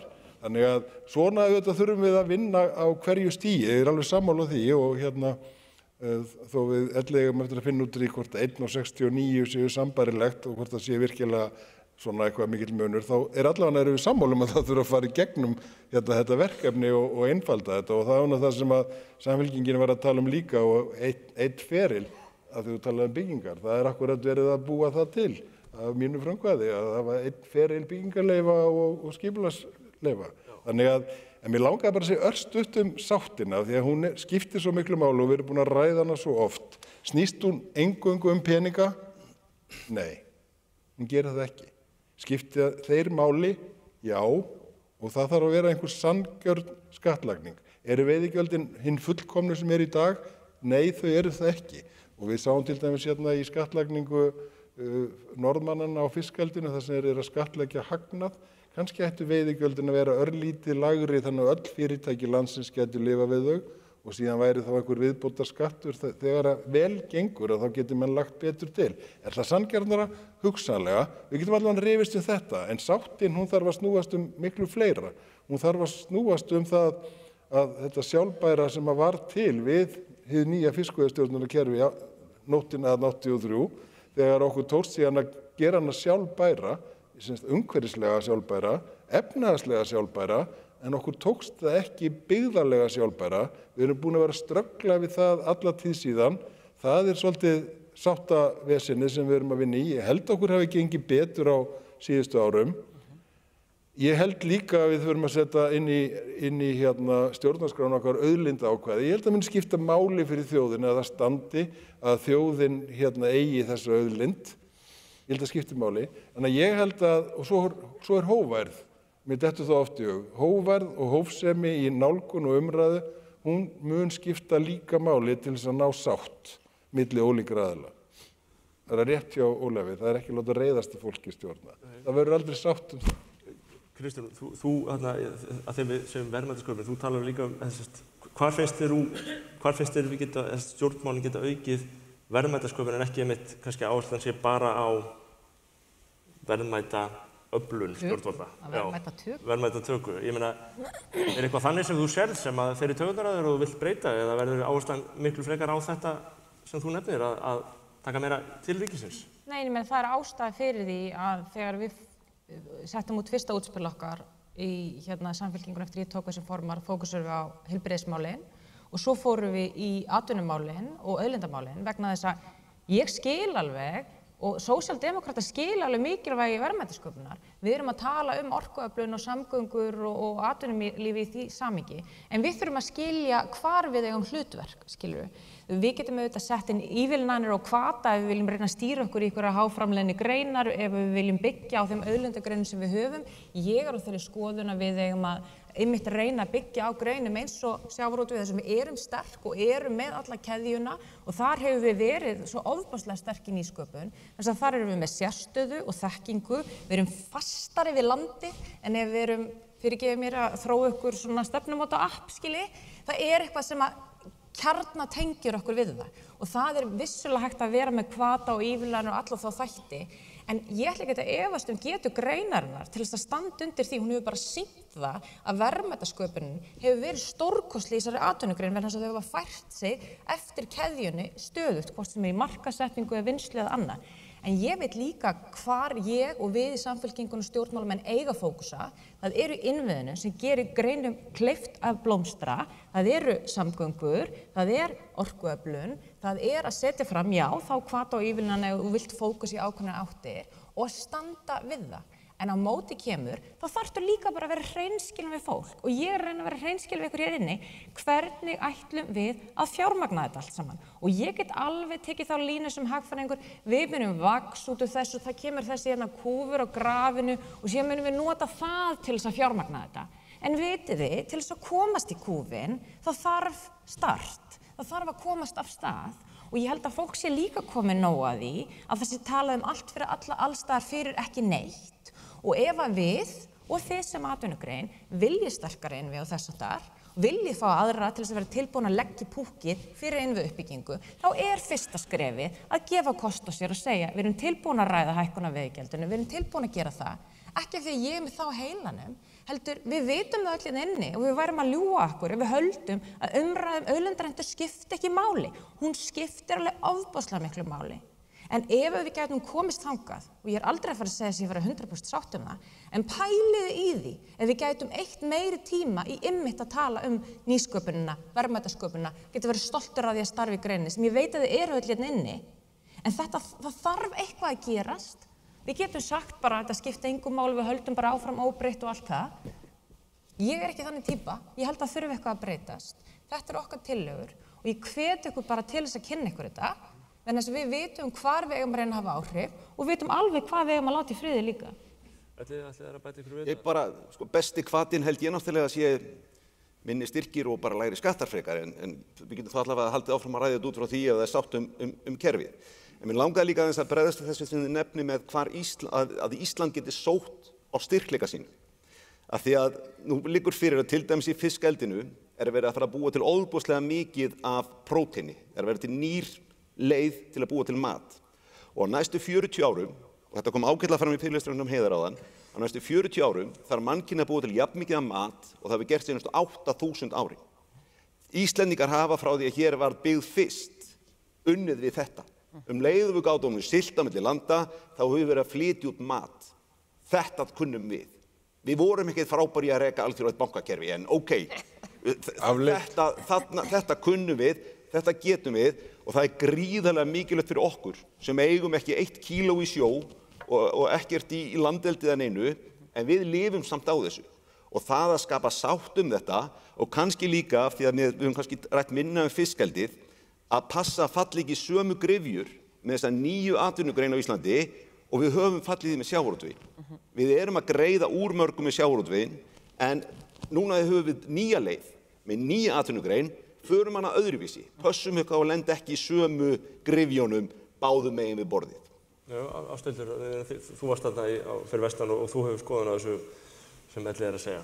Já, ég bara alveg hjartanlega sammála honum að við erum í raun og veru að falla í þá gryfju og Ólafur Marteinsson nefndi það náttúrulega bara í sínu ávarpi hér í upphafi að við erum á ofsalega viðkvæmum stað og erfiðum stað og ég skil vel þá aðila sem gjalda varhug. En ég held að öll þessi fyrirtæki sem eru að vinna í fiskeldinu, þau hafa hagað því að hafa hlutina í lagi.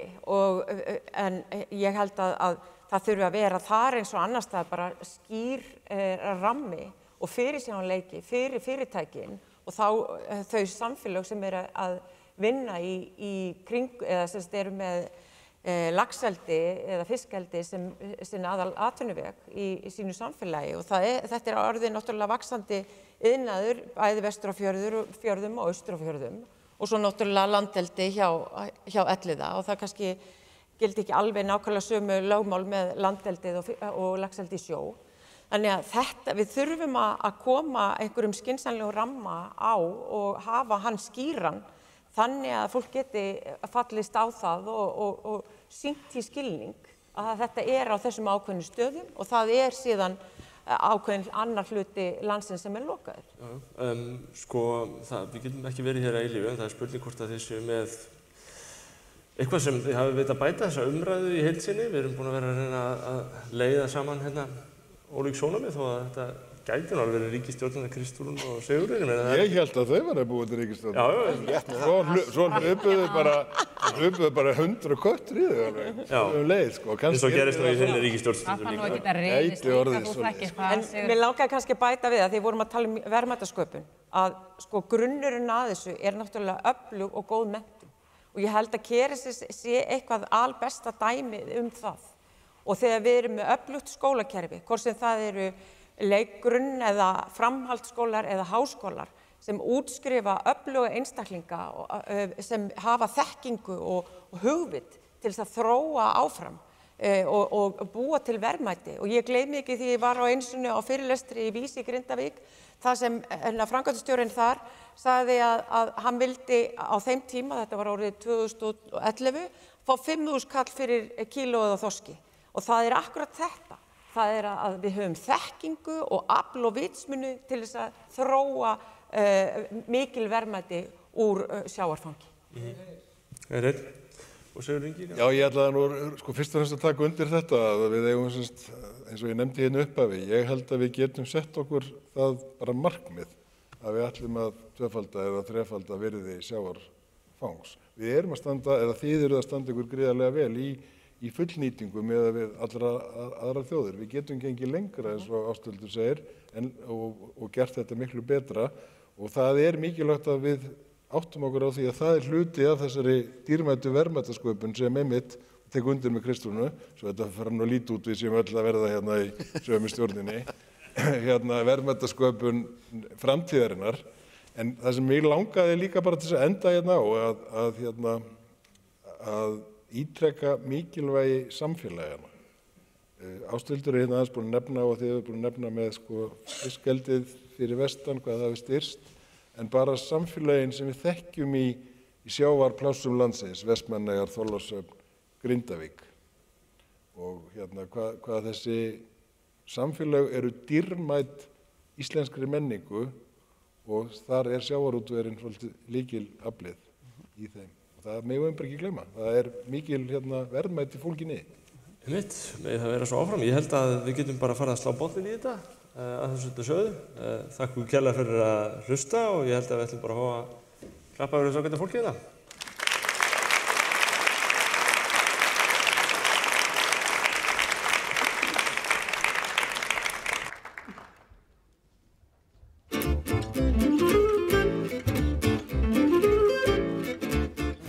Hér hjá mér þitt uppáhald, kokkur, Flóra Míkola. This is an Atlantic codfish, just from Iceland. It's always the one I'm ordering to cook because it's the best one. It's very keep wild and very farm. It's like when you cook, it's come like a petal of flower. You know, it's very white, and to keep white, we cook in a milk. And it's also a fish not fatty at all.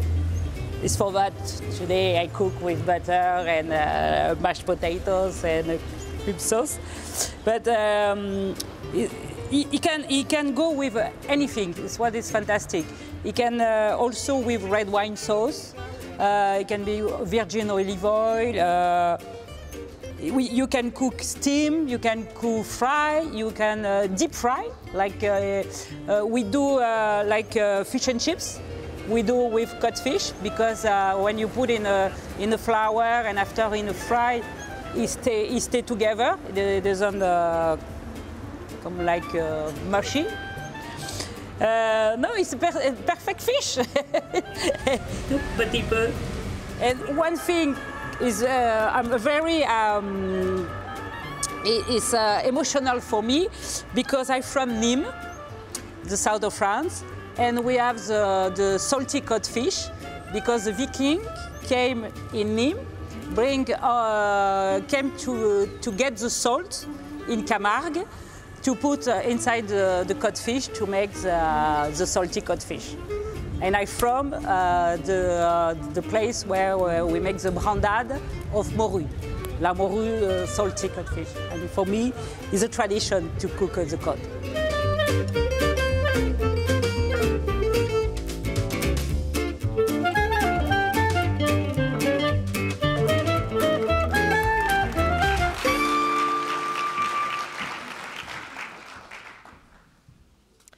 Það vantaði ekki eldmóðinn í ráðherrann. Við þurfum að 2 til 3-falda verðmæti villtra afurða, þannig að það er verk að vinna. En það er komið að síðasta fyrirlestrinum. Það er engin annar en Heiðrún Lind Martinsdóttir, aðalkonan. Hún ætlar að kenna okkur hvernig sjávarútvegur getur leikið best sókn á vörn. Fyrirlestur hennar heitir 4-4-2. Ég þurfti að googla það. Ég vissi ekki hvort það væri varnar eða sóknarleikur, það er víst hvort tveggja. Hún ætlar að tala liðsheildina og setja þetta í fótboltamál. Gjör svo vel, Heiðrún.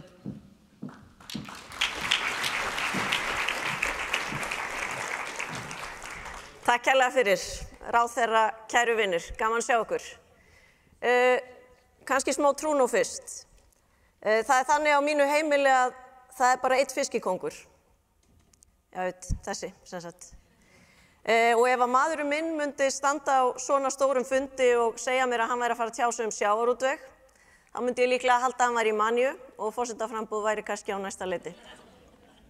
En hér er ég mætt að tjá mig knattspyrnu og þykjast vera ykkur sérfræðingur í því. Og vandræðin byrjuði eiginlega strax og ég sagði honum að ég ætlaði að vera með erindi sem að héti 4-4-2, því að hann sagði mér, heyrðu, gleymdu hugmyndinni. Það er 4-3-3. Það er enginn í 4-4-2 í dag. Og ég sagði, ok, byrju, ég er búin að auglýsa þetta, þannig að hverjir eru eiginlega í 4-3-3? Nú, hann sagði, það eru þetta Klopp og Guardiola og ég sagði, já, byrju, eru þeir með Sir fyrir fram að nafni sitt? Nei, reyndar ekki. Nei. Ef að 4-4-2 var nógu gott fyrir Sir Alex Ferguson, þá ætla ég bara að nota 4-4-2 fyrir sjávarútveg. Þannig að ég er kannski í manju, en frambóð til forseta Íslands, það er útrunnið, þannig að ég er allavega ekki í þeirri manju að fara að bjóða mig þar fram.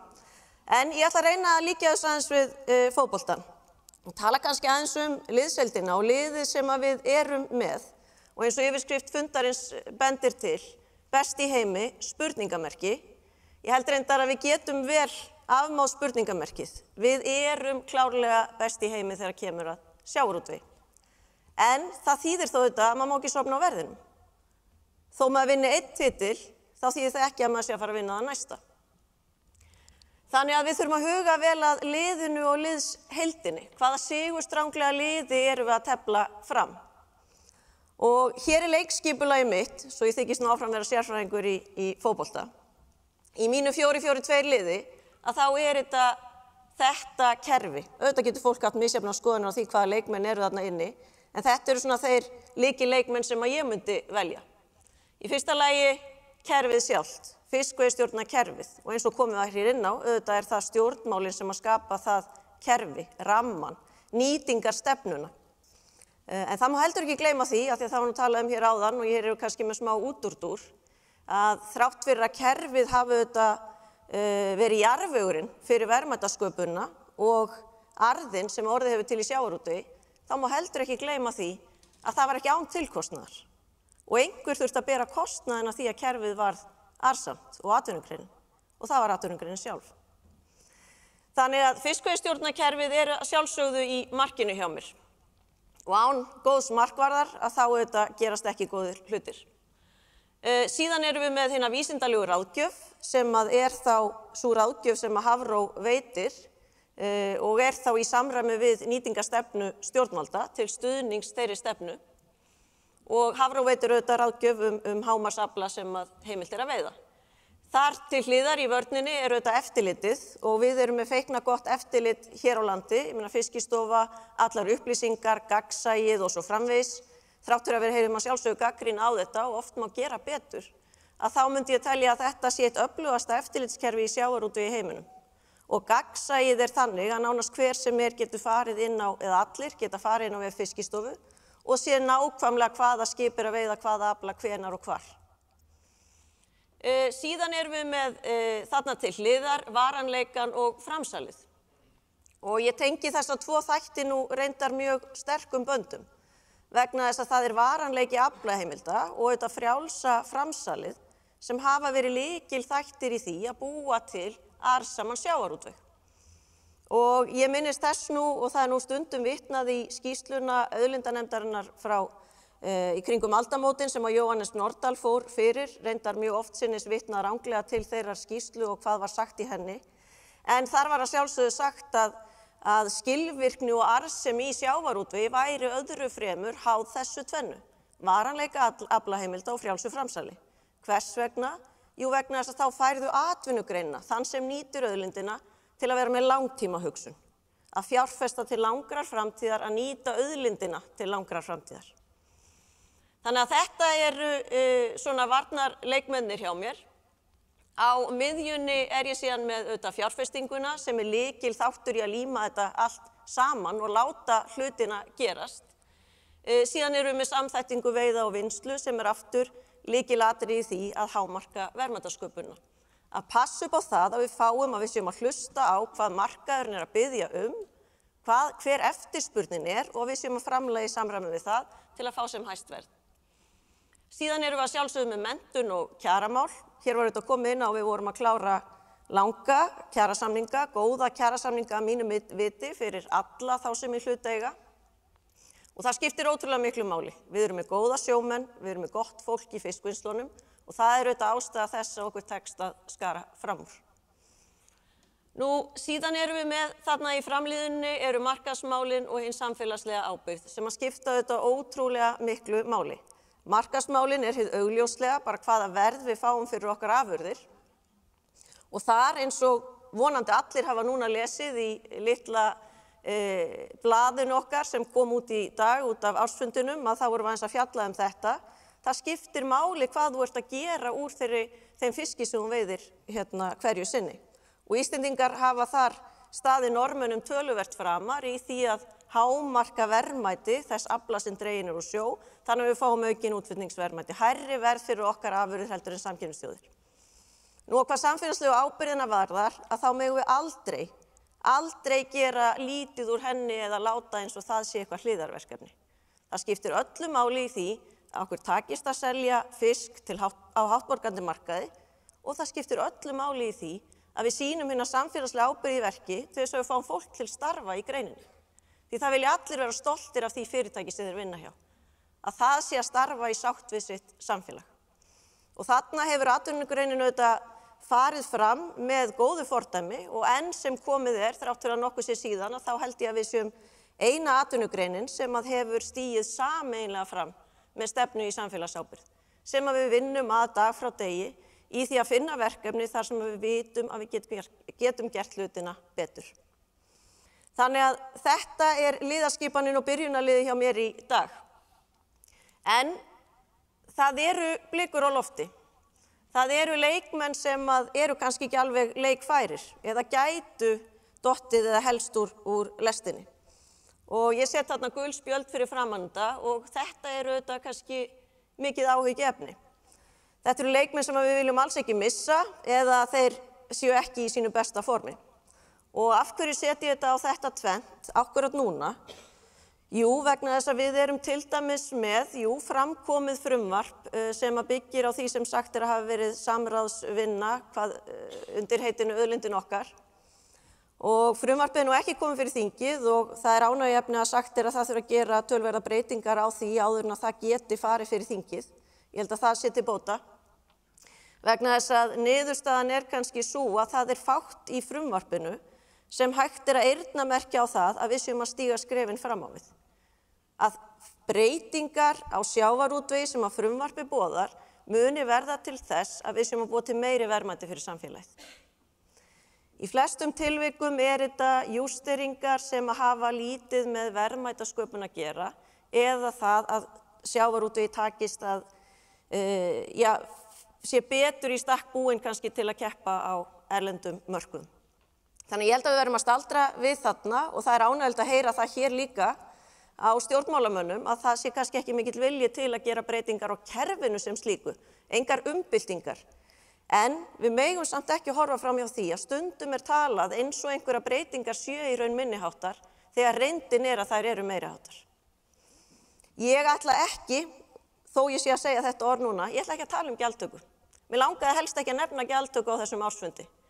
En mér finnst það líka áhyggjuefni að þegar við biðjum stjórnmálamenn að segja okkur hvernig geta stjórnmálin einmitt búið til jarðveginn eða liðkað fyrir að verðmætasköpunin verði meiri, að þá snúist umræðan út í gjaldtökuna.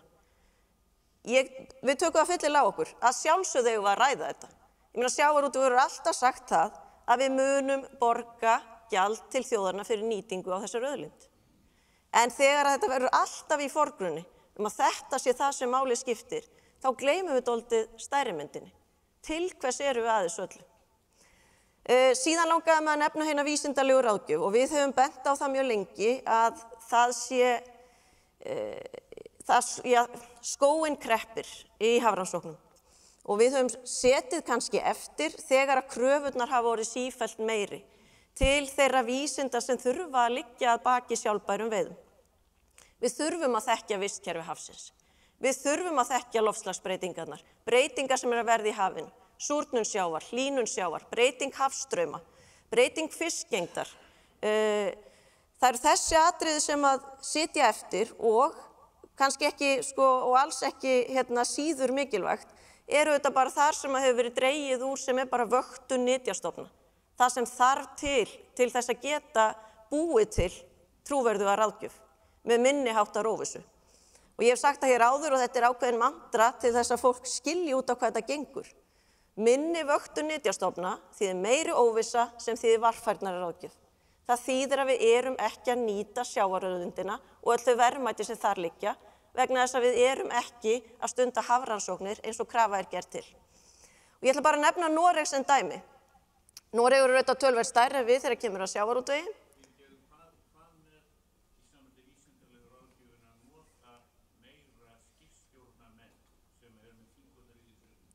Bara góður punktur, Magnús. Skipstjórnarmenn eru alveg klárlega að hluta þessu líka og auknu samtali við atvinnugreinina. En bara svo hugsum Noreg sem dæmi, töluvert stærri en við, já. Það eru eitthvað 180 stöðugildi á Hafró hér heima. Það eru 1100 starfsmenn á hinu norska Hafró. Auðvitað eins og segi, sjávarútvegur töluvert stærri, eldið mjög umfangsmikið. Í tonnum talið þá eru þeir að flytja út 1300 tonn kannski af eldisfiski, 1200 tonn af villtum fiski. Við erum að flytja út kannski 650 tonn af villtum fiski. En það breytir því ekki að það eru töluvert færri. Er ég hér að tala fyrir stækkun opinberra stofnunar? Nei, ekkert endilega. Við getum kannski gert hlutin öðruvísi. Við höfum gert hlutin öðruvísi heldur en sjávarútvegur í Noregi. Af hverju getum við þá ekki gert hafrannsóknir öðruvísi? Hvernig getum við gert hafrannsóknir skilvirkari? Annað dæmi. Normenn eru með 7 skip til rannsókna í hafi. 4 sem að norska Hafró er með, 3 önnur skip sem að aðrar stofnanir eiga en hinn norska Hafró hefur til umræðu á mannskap á. Bara til að rannsaka hafið í kringum Noreg. Við erum með 2. Annað þeirra, við erum að bíða eftir 9 skipi vegna þess að í kringum aldamótin var sagt að nýtt skip væri við sjónarrönd. 24 árum síðar, kemur það kannski á næsta ári. Og þá þetta dettur annað út. Þannig að við erum með 2 skip.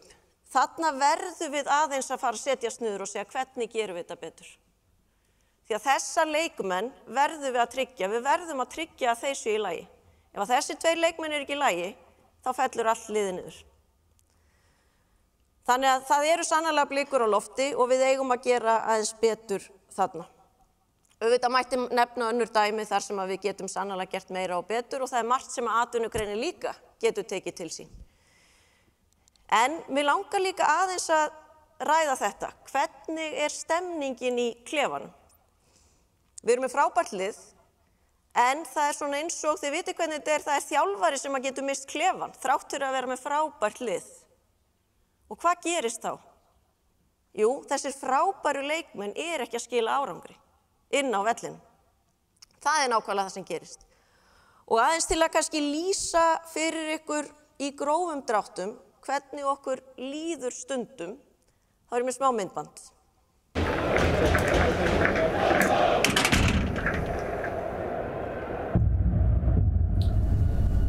Jæja, þetta var ömurlegt! Þetta var ömurlegt! Það svo sem búið að skýta á vellinu eða eitthvað. Ha? Mái! Gunnþór! Það þitt alltaf að hanga saman frammi í sundur með þetta og svo grenji bara svo 2 stelpur og 4. flokki! Og Gummi! Hæ Guðmundur. Eitt sem ég ætla að segja þér hérna, sem áttur að læra þegar þú var 6 ára. Hættu að rífast við dómara, drengur! Það vinnur enginn samkeppniseftirlitið! Andskotin af við hana! Viljið svo fá rafmagn í einhverjar fiskimjölsverksmiðjur? Eru þið eitthvað geðveikir eða? Eru þið geðveikir? Og þetta ömurlega sjókvíaeldi sem þið eru eitthvað að vasast í, þið eru búin að láta normenn skýta upp í íslenska laxinn hérna! Og Kristján, þessar hvalveiðar sko, veit ekki hvar ég á að byrja, drengur maður, andskotin af, og veistu það, ef þið drullist ekki til að vinna þennan helvítisleik og aldrei áfram að spila svona seinni hálfleikinn, þá skal ég segja hvað gerist. Þið fáið ekkert rafmagn í neinar fiskimjölsverksmiðjur, fiskimjölsverksmiðjur, ekkert rafmagn í fiskimjölsverksmiðjur, þið fáið það ekki. Og ég ætla að taka á aflaheimildirnar og ég ætla að hringja í heimildina. Ég ætla að segja ykkur hvað er heima, viljið það? Viljið það? Drullist út á helvítis smellin að reyna að gera eitthvað í málunum hérna!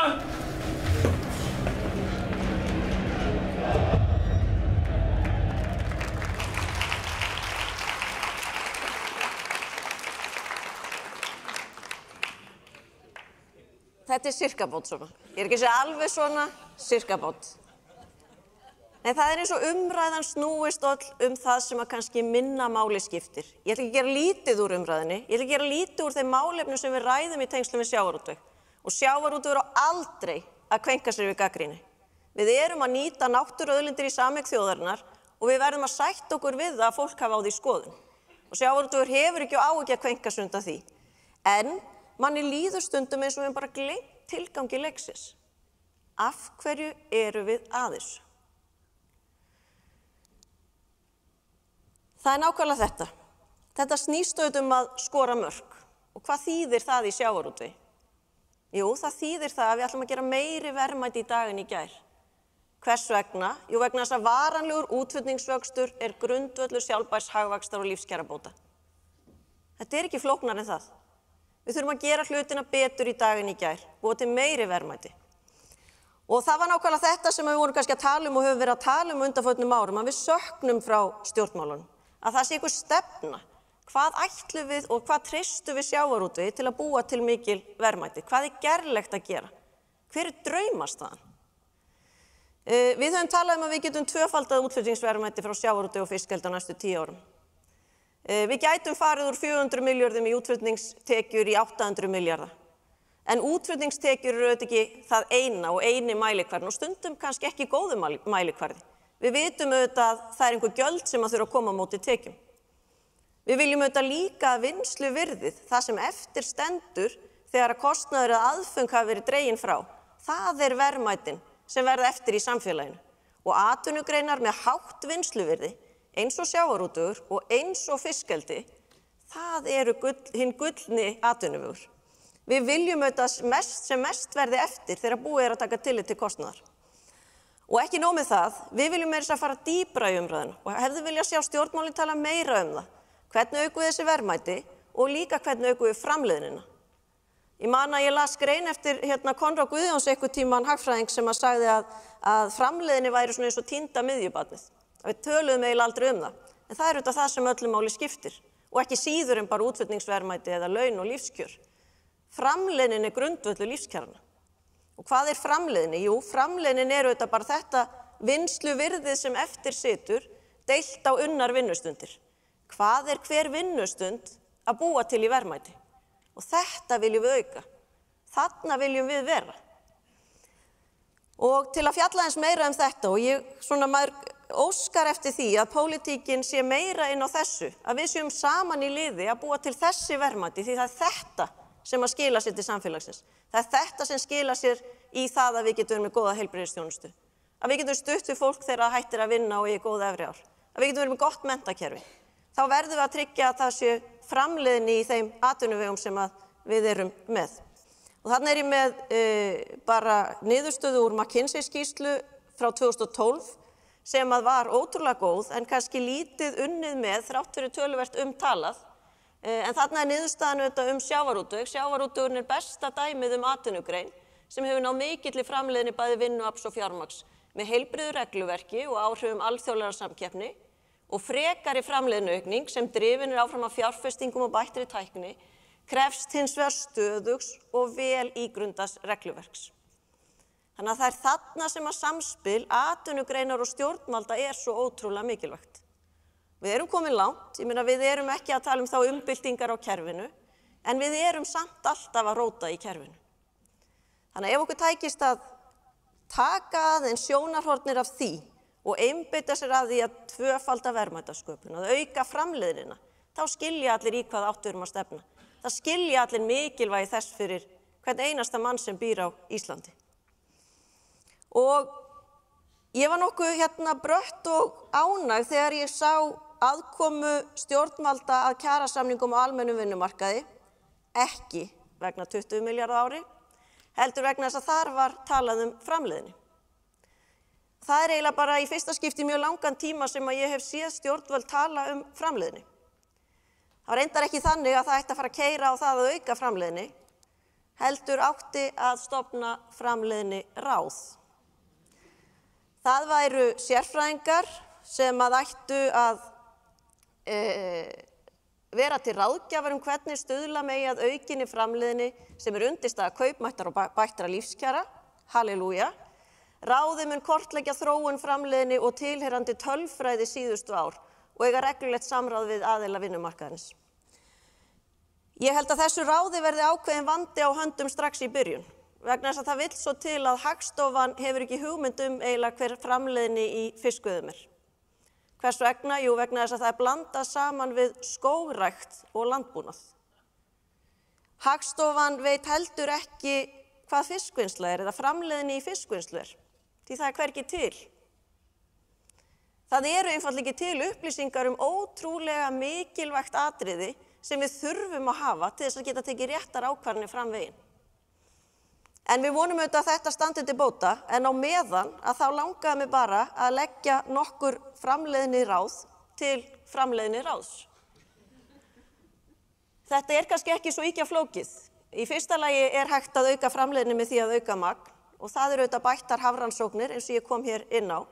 Það er vöxtur í fiskeldi á sjó og landi og ég vona að þar beru okkur gæfa til að sjálfsögðu að gera þetta í sátt við náttúru og samfélag, en líka að hafa dálítið stóran kassa og vilja stefna hátt. Að við ákveðum ekki að láta dægur flugur byrgja okkur sín þegar við erum til dæmis núna að setja heildarlög heila atvinnugrein hvað þetta varðar. Hugsum stórt, en byggjum á því sem við þekkjum. Og það er að búa til kerfi í kringum framleiðslu sjávarafurða sem skapar verðmæti. Í öðru lagi er það gæði og nýting. Það má svo sannarlega beita bættri tækni og þekkingu. Þetta grundvallast auðvitað á því að sjávarútvegur sé í færum áfram til að fjárfesta og það má auka framleiðslu ýmissa hliðarafurða sem eru auðvitað á fleygiferð núna þessar mundir. Ótal dæmi þess eru auðvitað kollagen og keresis og vítamín og allt þetta. Nú síðan er það hækkun á verði, þar eru það markaðsmálin og Það auðvitað ekki kannski bara atvinnugreinin sem að þar getur gert mikið í því að auka vitundina, heldur getum við í samtali og samstarfi við stjórnvöld líka aukið vitund erlendra aðila á kerfinu. Hvað erum við að gera hérna? Hvað erum við að veiða? Hvernig veiðum við það? Hver eru laun í sjávarútvegi? Hvernig eru sjálfbærnimálum háttað í atvinnugreininni? Stjórnvöld hafa trúverðuga rödd út á við þegar að rætt þessi mál á erlendum mörkuðum. Þannig að þarna getur orðið gott samstarf sem að getur leitt til þess að við aukum framleiðnina enn frekar. Nú síðan eru þetta nýjir markaðir og bætt tollakjör og við tökum því þetta fagnandi við hvert fríverslunarsamning sem undirritaður og ég held að ný undirritaður samningu við Indland feli í sér ótrúlega tækifæri en við verðum líka að vera meðvituð að það tekur tíma. Markaðir verða ekki til á einni nóttu. Þannig að við verðum að vera þolinmóð en að það þarf að vinna svona hluti vel. Og auðvitað reyna eftir fremsta megni að eiga í viðskiptasambandi við sem flesta og stóra markaði. Og ég nefni fríverslunarsamningu í Bandaríkin sem annað dæmi sem væri mjög gott. Lækkun kostnaðar svo þetta hinn hliðin á peningnum í verðmætasköpuninni og framleiðinni og það svo sannarlega hægt að lækka kostnað líka áfram ef að svigrúm til fjárfestinga, ef að greinin hefur áfram súrefni til þess að fjárfesta og nýta gott gengi til þess að búa til nýtt hugvit sem að getur búið til ný verðmæti og gert betur í dag en í gær. Síðan þetta betri nýting framleiðsluþátta. Og mér langar aðeins að koma inn á þetta líka vegna þess að þetta kannski viðkvæmur punktur. Vegna þess að þegar við tökum í notkun bætta þekkingu, tækni, með miklu meiri afköstum, þá hefur það þau áhrif að mannshöndinni fækkar. Þeim fer fækkandi í fiskvinnslum, þeim fer fækkandi á sjó. Og við verðum sem samfélag að geta tekið utan þetta verkefni og ákveðið hvernig ætlum við að auka færni fólks þar sem að vélinn leysir mannshönd af hólmi. En við getum ekki heldur, og við verðum bara að segja það, og við verðum að vera hreinskilin, alveg svo að rætt hér mér áðan, við getum ekki verið með hátæknivædda fiskvinnslu í hverjum einasta firði. Þær verða færri og þær verða stærri. Og við verðum að takast á við þetta verkefni í sameiningu. En þetta mun að sjálfsögðu tryggja samkeppnishæfnina og þetta bæta framleiðni til lengri tíma. Þannig ég vona að þetta sé ágætis veganesti fyrir framleiðni ráð sérfræðingana áður en að þau fara að gera skýrslur til að setja í skúfur. Þannig að hér eru fyrirspurnir úr sal.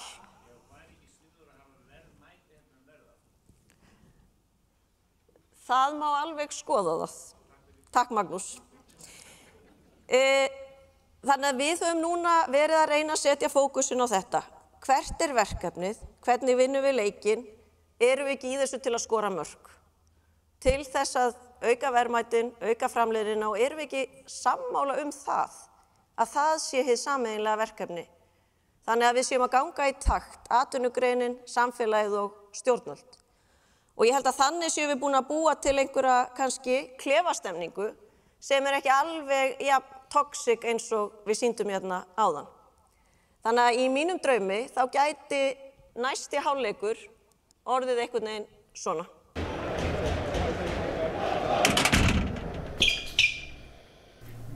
Drengir, þetta var fullkominn hálfleikur. Ég þvílíkt ánægður með ykkur. Olíunotkunin, hún farin niður, hún orðin alveg príma góð hjá ykkur. Það farið að endurvinna meira, endurvinnslan þannig að fólk að hrósa ykkur, ég að heyra bara hrós út allan bæ. Þetta var ballett, þetta var bara dansreiningar. Það voru ykkur rússar að horfa á þetta frá ykkur rússneskum ballettflokki og þeir vilja fá ykkur bara í Bolshoi-ballettin á morgun. Og Kristján, hvernig þú búin að spila þetta með þessar sjálfbæru hvalveiðar? Þetta til fyrirmyndar, ég verð að segja það. Ég hitti þjálfara hins liðsins hérna áðan. Hann bað mig að senda sér upptöku af þessu fyrri hálfleik á VFS-spólum og hann ætlar að sýna konunni sinni það sem dæmi frábæra framkvæmd á leikskipulagi. Þjálfari hins liðsins ætlar að gera það. Ég hins vegar, ég veit ekki hvað ég á að gera. Ég ætla að hætta á toppnum. Ég bara hættur á öllu. Þú veist bara, Arnar, fá þú til með spílið minn fyrir góða frammistöðu í markinu. Þú mátt eiga húsið mitt. Ég þarf ekki hús lengur. Ég þarf ekki kennitölu. Ég að fara að kveikja í vegabréfinu mínu. Í alvöru, ég ætla bara að búa í pappakassa út á götu eftir þetta dæmi. Vitið hvað þetta er verðmætt? Ekki bara fyrir liðið, bara fyrir alla. Vitið hvað þetta skapaði mikla tekjur? Skattsporið. Virkilega stórt. Þú veist, ég get alltaf ímyndað mér hvernig það gæti einu svona verið stærra. Og líka bara flottir, synkroniseraðir fótboltaskór í öllum þessum litum. Þau eru geggjaðir einn á okkar strákar. Það er uppskerutími núna, sko. Það er bara Massey Ferguson bara með einhverju uppskerugræðu hérna bara að tæta hérna upp akrann. Af því það er hlöðuball á eftir, sko. Þetta er tíminn þar sem við gleðjumst yfir allri vinnunni sem við búum að setja í hlutinu. Og við þurfum ekki að spila seinni hálfleikinn, við skulum samt þetta koma upp bara og taka eitt sigurring hérna bara fyrir fólki hérna.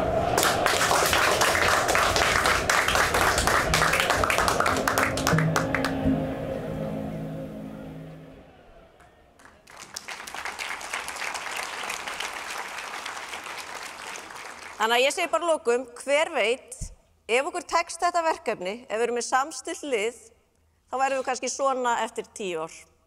Spyrjum að leikslokum. Takk.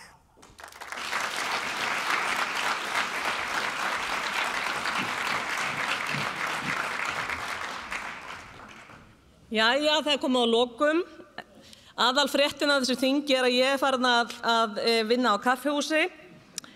Og ég held að einmitt konur með kaldhæðan húmor á þessum þingum hafa komið sér að venjulegu vandræði, þannig ég hef náttúrulega lært af því. Heyrðu, ég vil þakka öllum þáttakandum og þeir sem hafa flutt hér fyrirlestra kærlega fyrir sitt innlegg. Þetta er búið að vera frábært, en núna er komið að því að þiggja hérna léttar veitingar frammi. Takk kærlega fyrir.